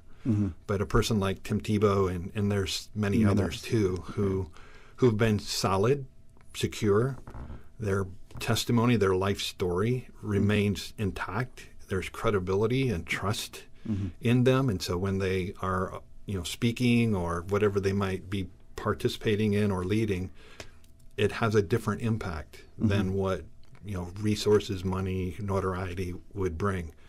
I think in the long term, those who are like a Tim Tebow will still be standing and still making a difference. What is it? How should a profit man to gain the world? Yes. Yeah. Mr. Susan, we have a break to take. All right, when we come back, I know, Mr. Lando, we have stuff heading up. We want you to share more with us when we come back after the break. Stay tuned for Talk Today. For medical lab services in Cayman, go straight to MedLab. For a full range of medical services, pleasant, clean and comfortable environment, no long lines and affordable fees, visit MedLab at the Smith Road Plaza. Open Monday to Friday, 8:30 a.m. to 5 p.m. and half day on Saturdays. Call 949-7331 to make your appointment. For medical lab services in Cayman, MedLab. Ask our professional team about the benefits of cutting-edge technology with MedLab's new state-of-the-art digital mammogram machine. Do you need your account balance from the Water Authority? Give us a call. Customers can now confirm their account balance over the phone in 3 easy steps. 1. Call our office at 94-WATER, that's 949-2837, and press 2 for account balance. 2. Enter the full 11 or 12-digit account number. 3. Press pound. And get your account balance. You can check up to 5 account balances in one call, and if you accidentally enter the wrong number, you have 3 tries to enter it correctly. This service is open to all customers, including tenants. Call the Water Authority to get your account balance today. Hi, I'm remodeling our bathroom. I have a few questions. Sure. What are some ideas to make my bathroom feel larger? How do I know if I'm picking the right vanity? How do I choose a new toilet or a new countertop? Also, the lighting is terrible. Can I put a window or a skylight? And do I really need an exhaust fan? You've come to the right place. At Brand Source, we custom design kitchen and baths, and our talented design team can help answer your questions. Whether you're looking for a modern, functional family bathroom or a luxurious personal retreat, we'll help create that beautiful space that makes your home yours. And if you're in a rush for a new look and have a limited budget, our ready-to-install bathroom vanities, built with solid wood and countertops of the finest materials, are a quick and easy remodeling solution. For the very best in custom-designed kitchens and baths, visit Brand Source Home Gallery on Dorsey Drive, Industrial Park, Cayman's Kitchen and Bath Center. Cayman, get ready for Blossom Premium All-Inclusive. Come enjoy ambience, sweet soca music, and a star-powered cast featuring Edwin Yearwood,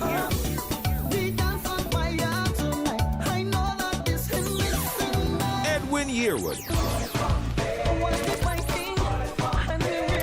Edwin Yearwood,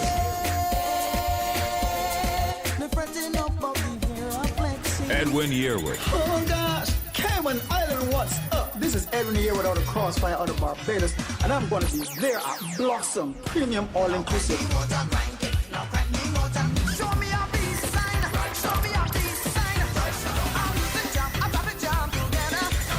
Thursday, 30th June at the National Gallery. Party time 7 p.m. to midnight. Dress code light cocktail attire. Blossom Premium All-Inclusive. A production of Calabra and SW Limited. Approximately 600 children aged 3 and over are enrolled in local early childhood centers this academic year. 218 families sought educational funding through the Early Childhood Assistance Program. 77% qualified for funding. See if your child qualifies and secure financing before September by downloading an application form from the Ministry of Education website at www.gov.ky/education and emailing the completed form to ecap@gov.ky by June 30. For more important ECAP application dates, follow Cayman Islands Education on Facebook and Instagram. Talk today. But I do have some questions. Talk today. Cayman Islands' foremost listeners participation program. Talk today. Because there are more questions than answers. What the public is saying. Waging to take your calls right now. Sterling Dwayne Ebanks.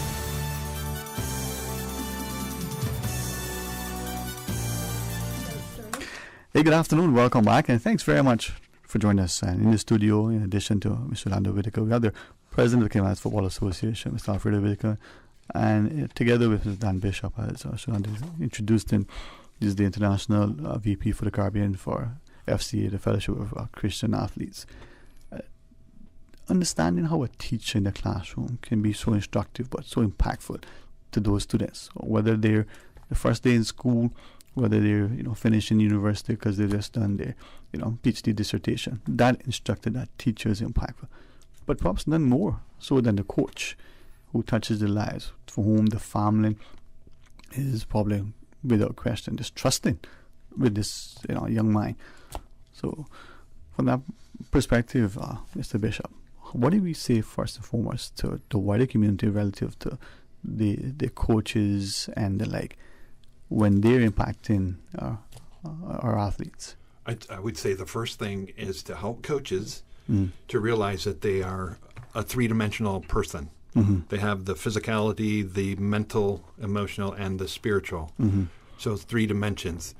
And helping coaches to know that that's true about themselves, and then understanding those dimensions, but then to coach in all 3 dimensions. So FCA has created and works with a partnership organization, 3-dimensional coaching, which is to take coaches from the first dimension, the physicality aspects of sports and coaching, to the second dimension, to the third. Mm-hmm.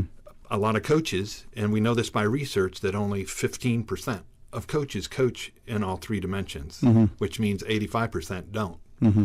Which also then means, as research shows, that 70+% of athletes never achieve their greatest levels of athleticism because their coaches have only coached in the first dimension.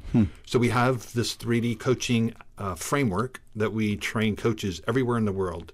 But partnering with that is what we call the 360 coach, which is like a full circle. You are mind, body, and spirit. And we want there to be no gaps in the 3, creating a circle. And being able then to understand the 360 dimensions of the person, the coach, the teacher, whomever the adult might be, so that as they coach, they will coach in all 3 dimensions as well. And we see amazing results of that. So that's where we start with coaches. 3D coaching is a framework, a strategy. 360 coach is then a journey that we want to take coaches on. We watch oftentimes, whether in the movies or actually in practice, there's the team huddle, and there's a prayer. For some, this isn't religious observation. This is, not just personal conviction, but it inspires. And as you shared, the physical aspect, you prepare, you strategize. You've got the mental dexterity and clarity and focus. And then now for some, that's spiritual. How do we get to that, tripartite sort of approach? It's actually a miracle in a sense, because every human being has 3 dimensions. They exist, whether they know it or not. And so the deeper you go, if you can move from the first dimension to the second, working with things like motivation, emotional confidence, team cohesion, goal setting, it's like a whole new world has opened up. And when you then are in that realm as well as the first dimension, it's like, but wait, there's one more. And at the deepest level is significance, value, worth, your spirit.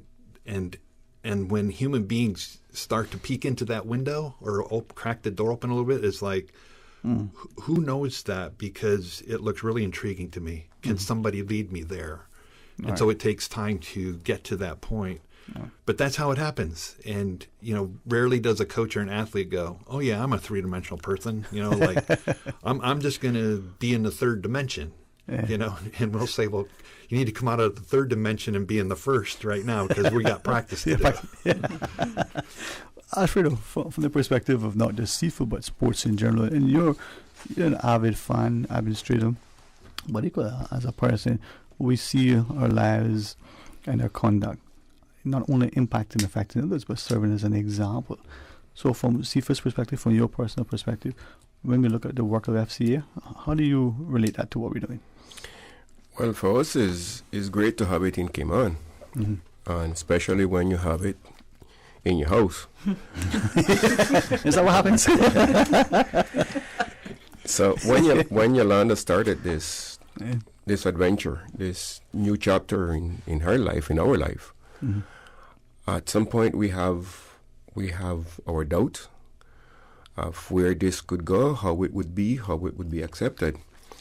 But from my background as an athlete and the people that surrounded me when I was a child, and I had just started, that raised us with Christ in our life, and we had sports, we had a lot of prayer.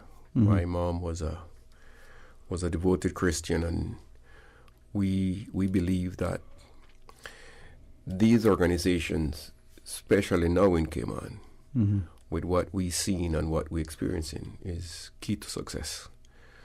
So we start to see a difference in our national team players, girls and boys. Whenever we have games or whenever we're preparing for games, they always asking for Yolanda because they enjoy her prayer.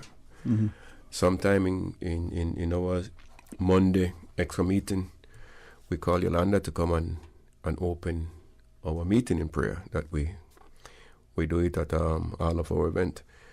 So the impact that the coaches have on players and athletes is a greater impact that a school teacher have in a classroom. All of us would always remember our first coach, right? We would have a good memory or bad memory of our school teacher, but the coaches will always be that person that we will always remember, and most of the times is because of good reason.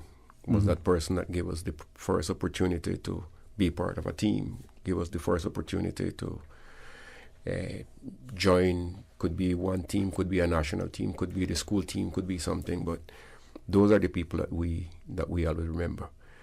And the coaches need to realize the impact, the positive impact that they could make or they should be making in all of the athletes that they have day in and day out.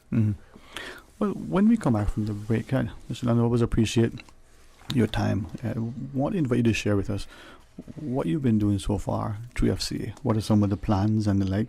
And remind us that we're talking about, all three islands. We're looking at this holistically.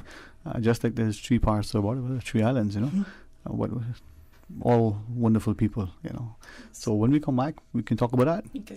For those who want to maybe be a part of the discussion, find out more, the phone lines are there. If you want to call and ask a question, 949-8837, or you can use the Flow toll-free line at 1-800-534-8255. Stay tuned for Talk Today. This is how we wake you up in the morning.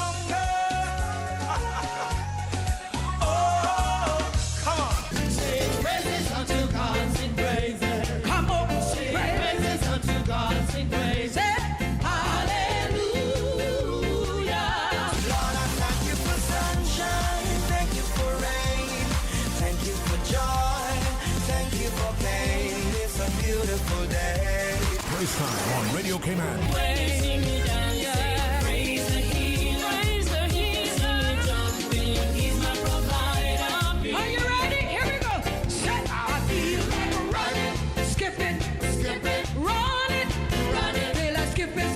Praise time. Jesus in the morning. I will.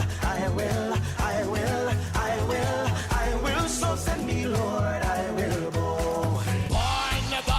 Born again. Take God, I'm born again. Weekday mornings from 6 until 6:30. Satisfaction is guaranteed 24 hours a day, whether it's music or information. From Grand Cayman to Cayman Brac to Little Cayman, we've got you covered. You ever hear a thing like that? Radio Cayman in the Cayman Islands. Today's biggest news.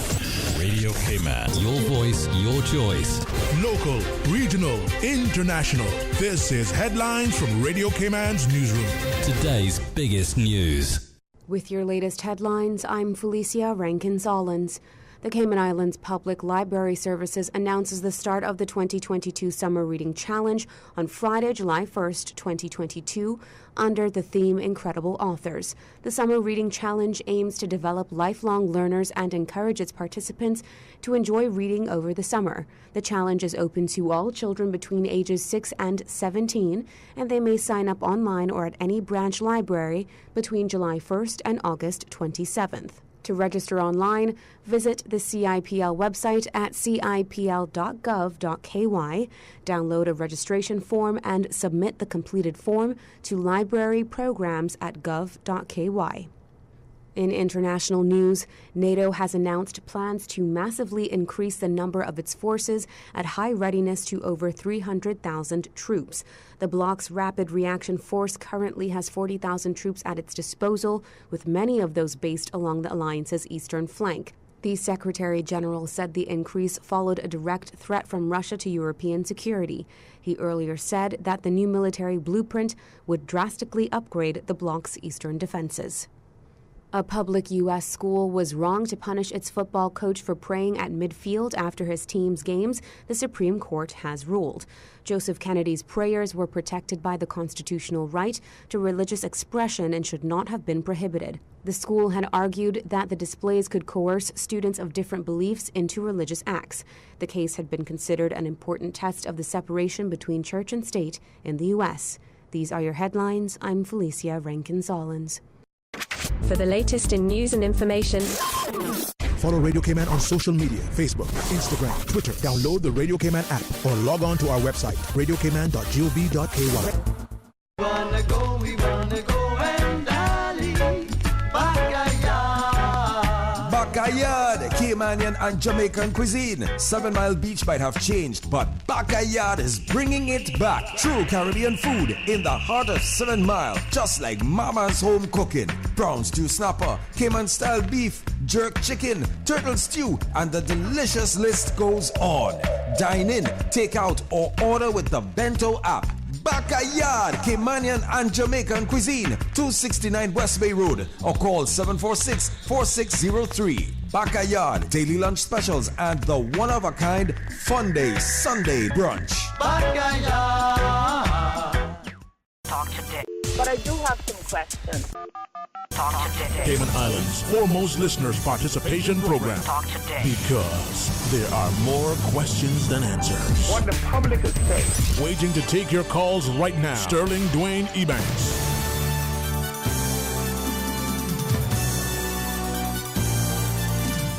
Hey, good afternoon and welcome back, and thank you very much for joining us. And as we speak to Ms. Yolanda Whitaker, Sir Dan Bishop and Ms. Alfredo Whitaker, FCA, the Festival of Christian Athletes. Ms. Yolanda, if you would share with our listeners, and I'm very grateful for your time, what you've been doing so far, and what I know you have a flight almost imminent. Yeah, so for the last 7 years, basically I've developed and learned how to use sports to reach our community for Christ. Mm-hmm. While, some people are not into the prayer and the Jesus talk, when I say that's okay, it's like I respect that. I've been, going out to the various communities and just building relationships with our youth in our community. And I'll just give an example. On a Sunday morning, usually after church, I'll spin across the Sifa field, mm-hmm. and you got various kids in different corners of the field, playing football. Mm-hmm. Now, I've met many of them, and when I go there and I ask them, how long you been here? They said, we've been here from 11. It's like 2 o'clock. I said, do you have some water? No, Mom. I said, I got some water I can give you. You guys got something to eat? Maybe 1 or 2 of them have something to eat. So then I offered to buy them pizza.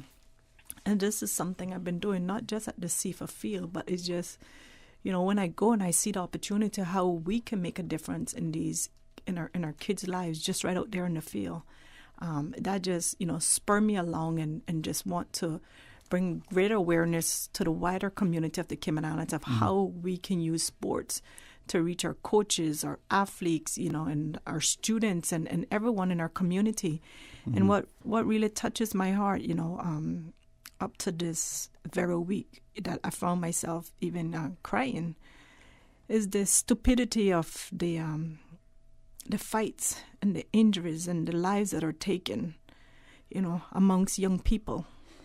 And I was, I wish that they were somewhere or somehow that I could connect with those young people, to give them a space and an opportunity besides going to the clubs or being on the street. Mm-hmm. So I use the field as an opportunity to invite, these young guys and young women to come out. And I say to a group on Friday night, we, with the president and the executive of the Cayman Islands Football Association, they allow you guys this opportunity to use this field. This is a Friday night.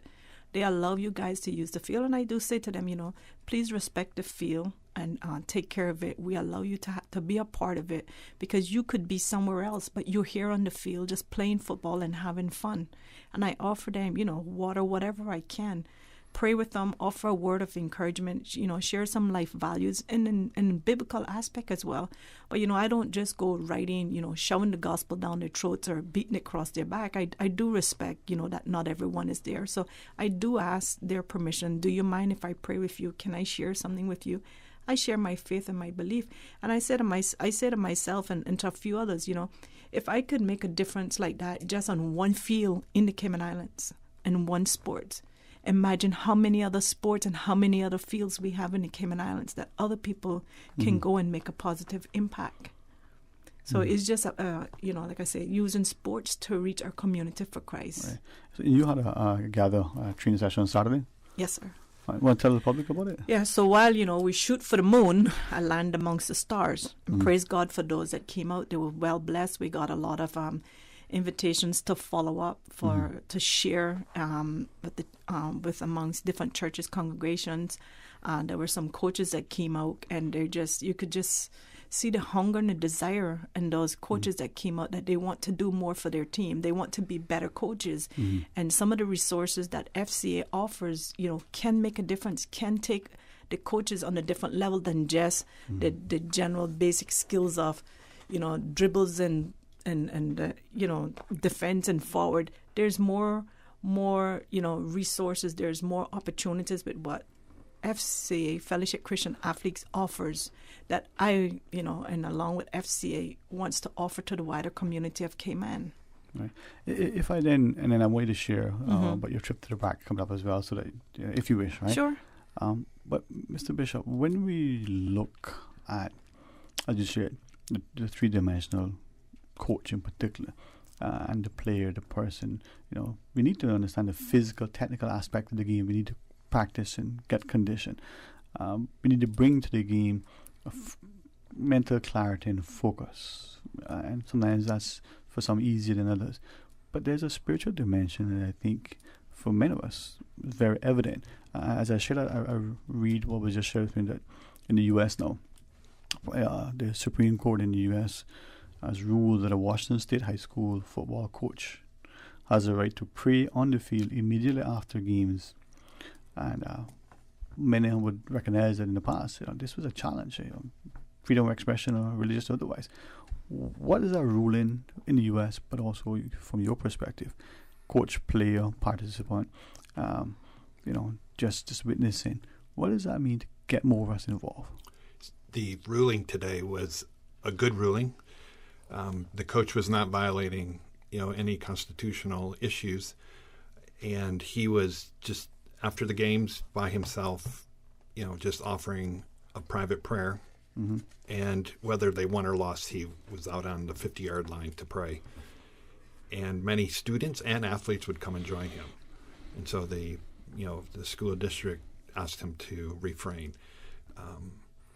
So here we are where the Supreme Court said, yes, he can do that if he chooses, because it's in his free time and it's not, his paid time and different things that went with that. The thing that is powerful here is that we want people to have the freedom to exercise these things, and not for it to be a selective way or governed way. As you move up to Division 3, Division 2, Division 1, there's more prayer and more team gatherings and huddles as it relates to the third dimension. And coaches at that level realize the third dimension is a very powerful dimension. So it trickles down. Eventually it's to the high school, secondary school level that these are things that are helpful, things that make a difference, that players and coaches are not required to attend, a prayer time, a gathering, a huddle, a study, but most of them do, because it meets that deeper need of significance. we talk about a holistic approach to many things, but yet when it comes to the spiritual aspect, especially public display, there seems to be this battle, physical and otherwise. If I then may ask you, and I commend Mr. Orlando for, championing this within our community, you would think it would be easier.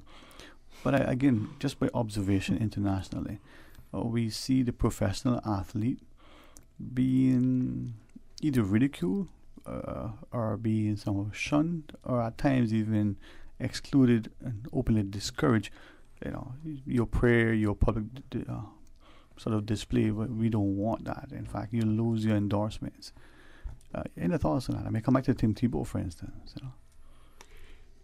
I think what happens when individual players receive that kind of treatment is one thing.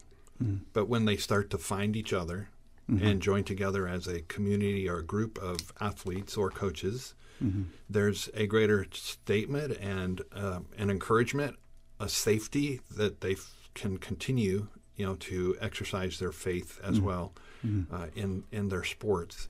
And I just think it will always be a challenge. It will always be that way. Across the international aspects of Fellowship of Christian Athletes, this is more common. So our staff, we work to be present, to be there, to be available, to help, to serve, to encourage, to pray. And to support. And to support. And the long-term effect happens, but the short-term sometimes is not readily seen.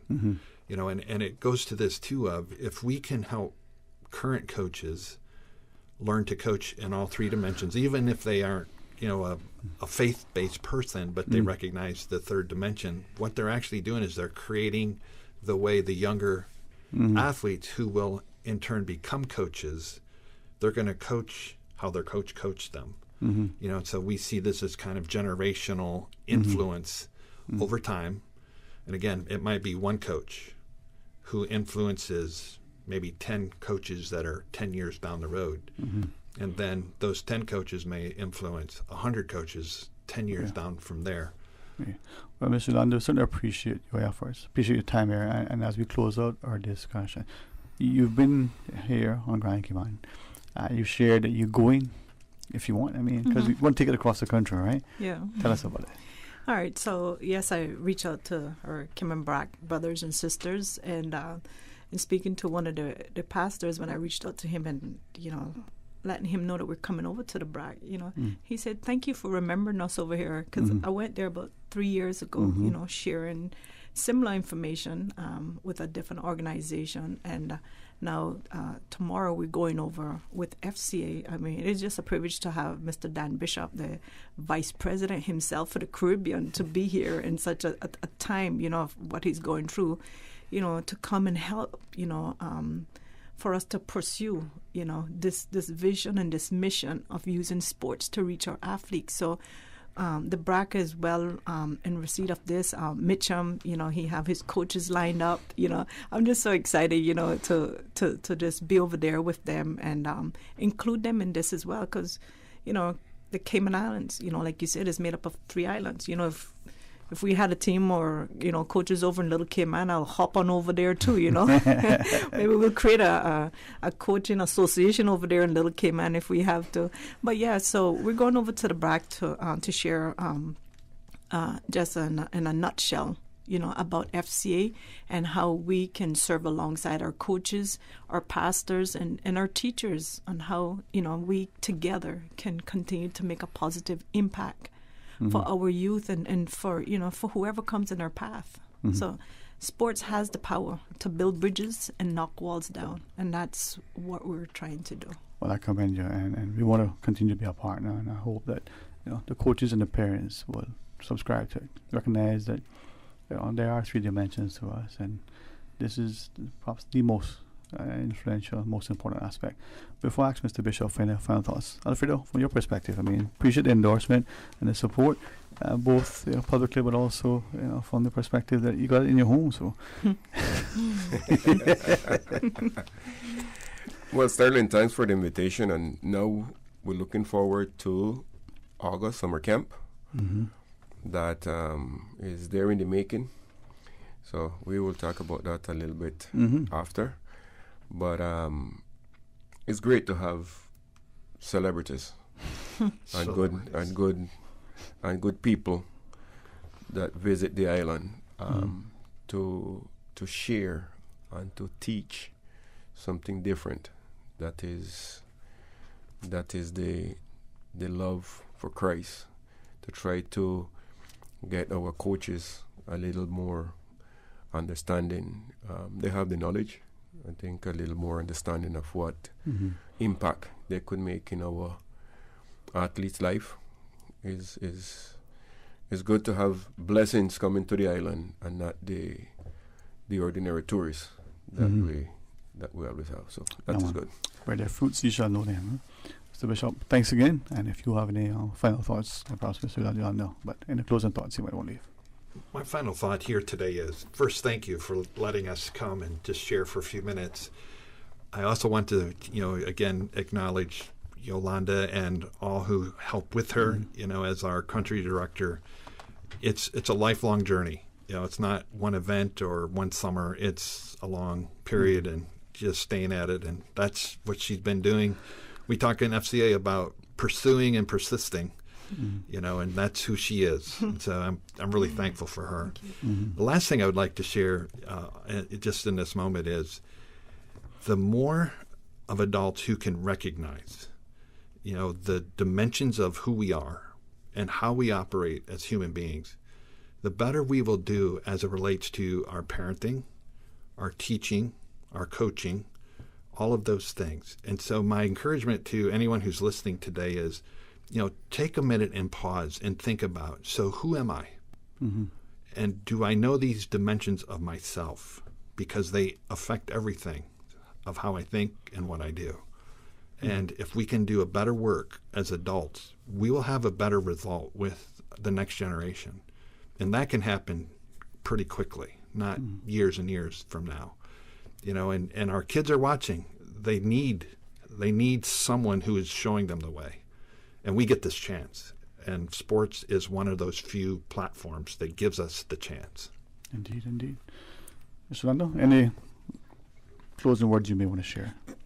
Yeah, I just want to close and, just reach out to our coaches, our athletes, Sunday school teachers, or, school teachers, and those in the wider community who are surrounded by our youth. And just want to encourage them and let them know that, as the director for FCA, Fellowship Christian Athletes in the Cayman Islands, and Brother Dan and the wider FCA body, we're here to serve alongside you and to encourage you and to support you in this journey that you're in, the responsibilities that have been placed upon you, and to let you know, that we love you, we appreciate you, and we are here. And if there's anything more that we can offer, we are here with you. And I just leave with this thing that I've been sharing with a lot of coaches, is Billy Graham actually says that a coach will impact more young people in a year than the average person does in a lifetime.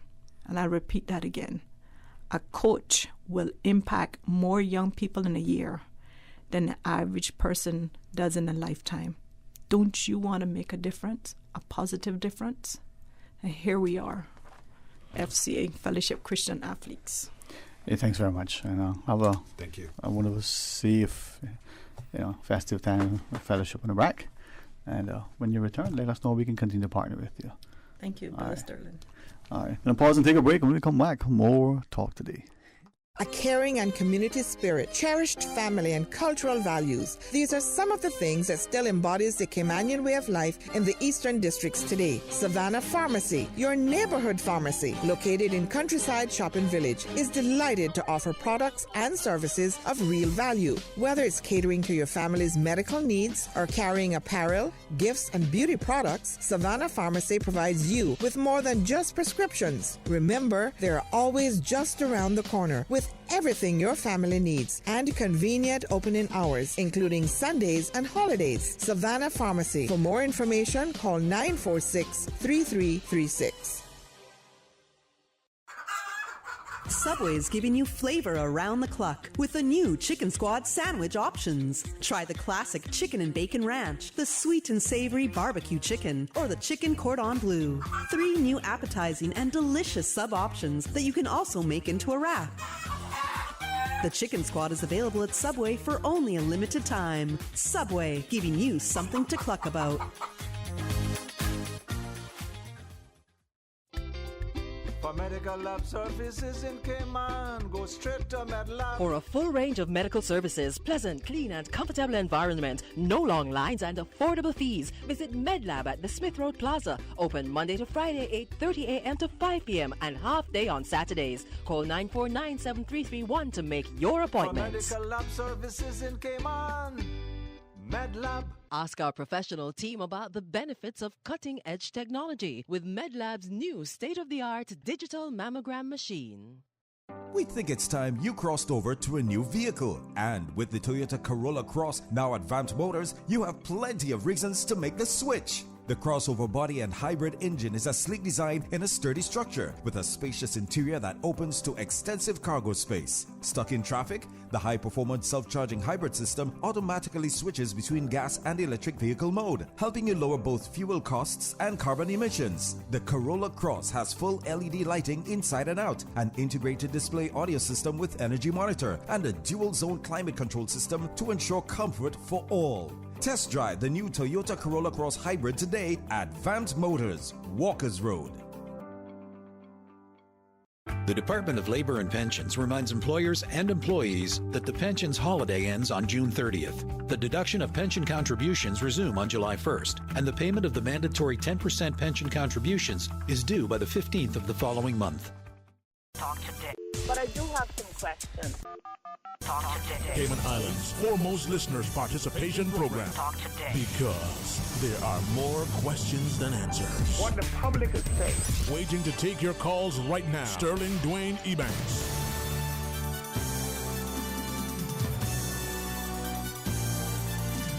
Hey, good afternoon. Welcome back, and thank you very much for joining us as we invite you to be, part of our continuing discussions here on Talk Today.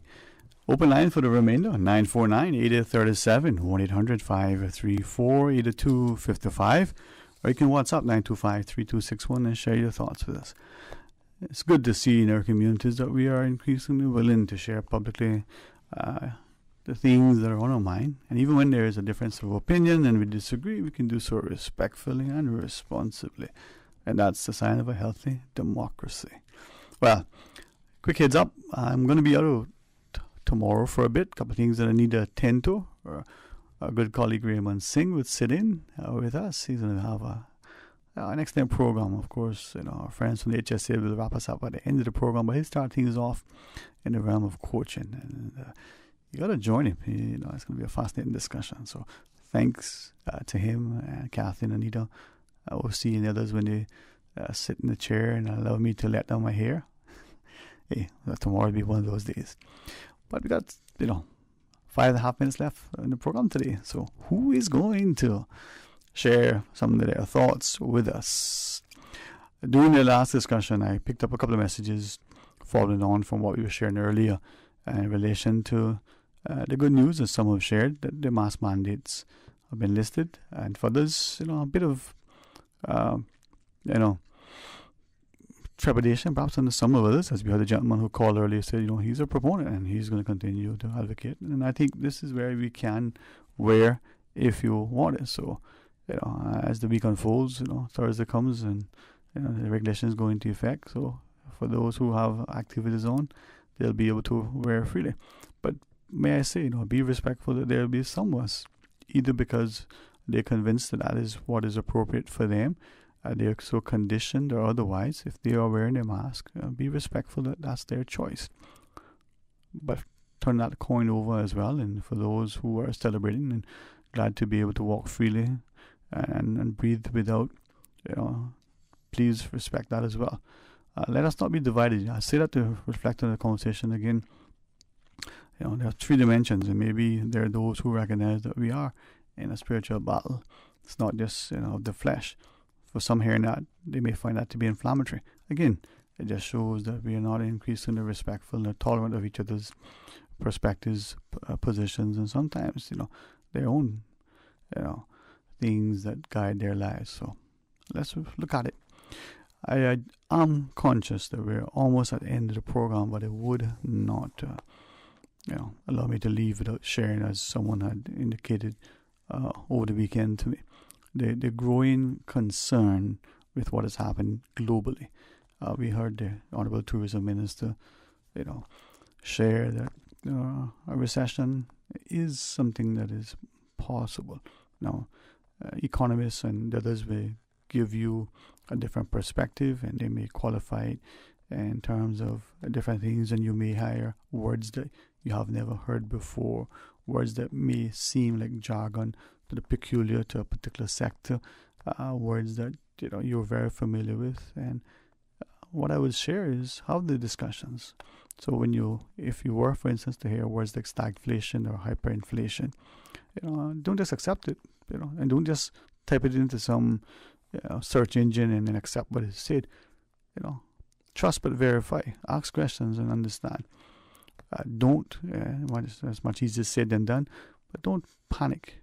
Sort of prepare and be prudent, but recognize that when we work together, we will not only succeed, but we'll enjoy the success more because there'll be someone to celebrate. There are those, who would share that you may see a little blip, and there'll be certain things that would happen, and as a result, it'll impact some people. Maybe that's the best case scenario from their perspective, as opposed to what could transpire. So in that market correction, as some would share, you may see, demand waning. You may see governments attempt to control, as we've seen already, certain things by increasing interest rates, making it more costly. Now, you have to wonder, to what extent these individuals who have the ability to make those sort of decisions, whether or not they really are as positive, impactful as they may think. Perhaps if they looked at history, they may find that it's not, But nonetheless, what do we do as individuals? Well, we learn to get along. We learn to love, respect, honor, appreciate, and show consideration for each other. If you live in a small community, you may be mindful of what you did as a child, or what you've heard your parents say they did, or even your grandparents. You share and you share alike, and you appreciate that we work together so that we make it safer, stable, more secure for all of us. And unfortunately for some, we believe that because of the title or the pay or the position that we have, it certainly brings prestige. Well, and I was saying that still is true today as it was when it was first uttered, money can't buy class. So maybe you think about your humility and your respect, your sense of responsibility and the reverence that you should have for each other. And maybe, through that sense, you appreciate that the one guiding force that should overrule all is a sense of genuine love for each other. Start first by showing some love for yourself. And if you were to consider the golden rule, to treat others as you want to be treated, well, maybe there won't be any lying, cheating, stealing, and the like. Well, it's on a Monday. Enjoy the rest of the afternoon. And if you are finding yourself in a space, in a place where it's a challenge because of health, illness, or otherwise, I would suggest that we draw alongside each other and offer up moral and spiritual, physical, and where possible, financial support. Support in all ways to help each other through what may be for some unprecedented and unpredictable times. But understand this, together we shall overcome. This too shall pass. Well, enjoy the rest of your afternoon. Join Ray for a wonderful talk show right after the midday news tomorrow. God's willing, I'll be back with you on Wednesday. Unless Miss Susan says, what, take the rest of the week off. No, I'll be here, God's willing, on Wednesday, where you can join me starting then. Until then, my friends, be blessed. Talk Today is brought to you by Subway, open 24 hours in Countryside, Anderson Square in Georgetown, and Centennial Towers in West Bay. And by the Ministry of District Administration, Tourism and Transport. Explore your history, explore your land, explore your sister islands. MedLab in Smith Road Plaza, your complete medical laboratory solution. Call 949-7331. And Savannah Pharmacy in Countryside Shopping Village, convenient opening hours including Sundays and holidays.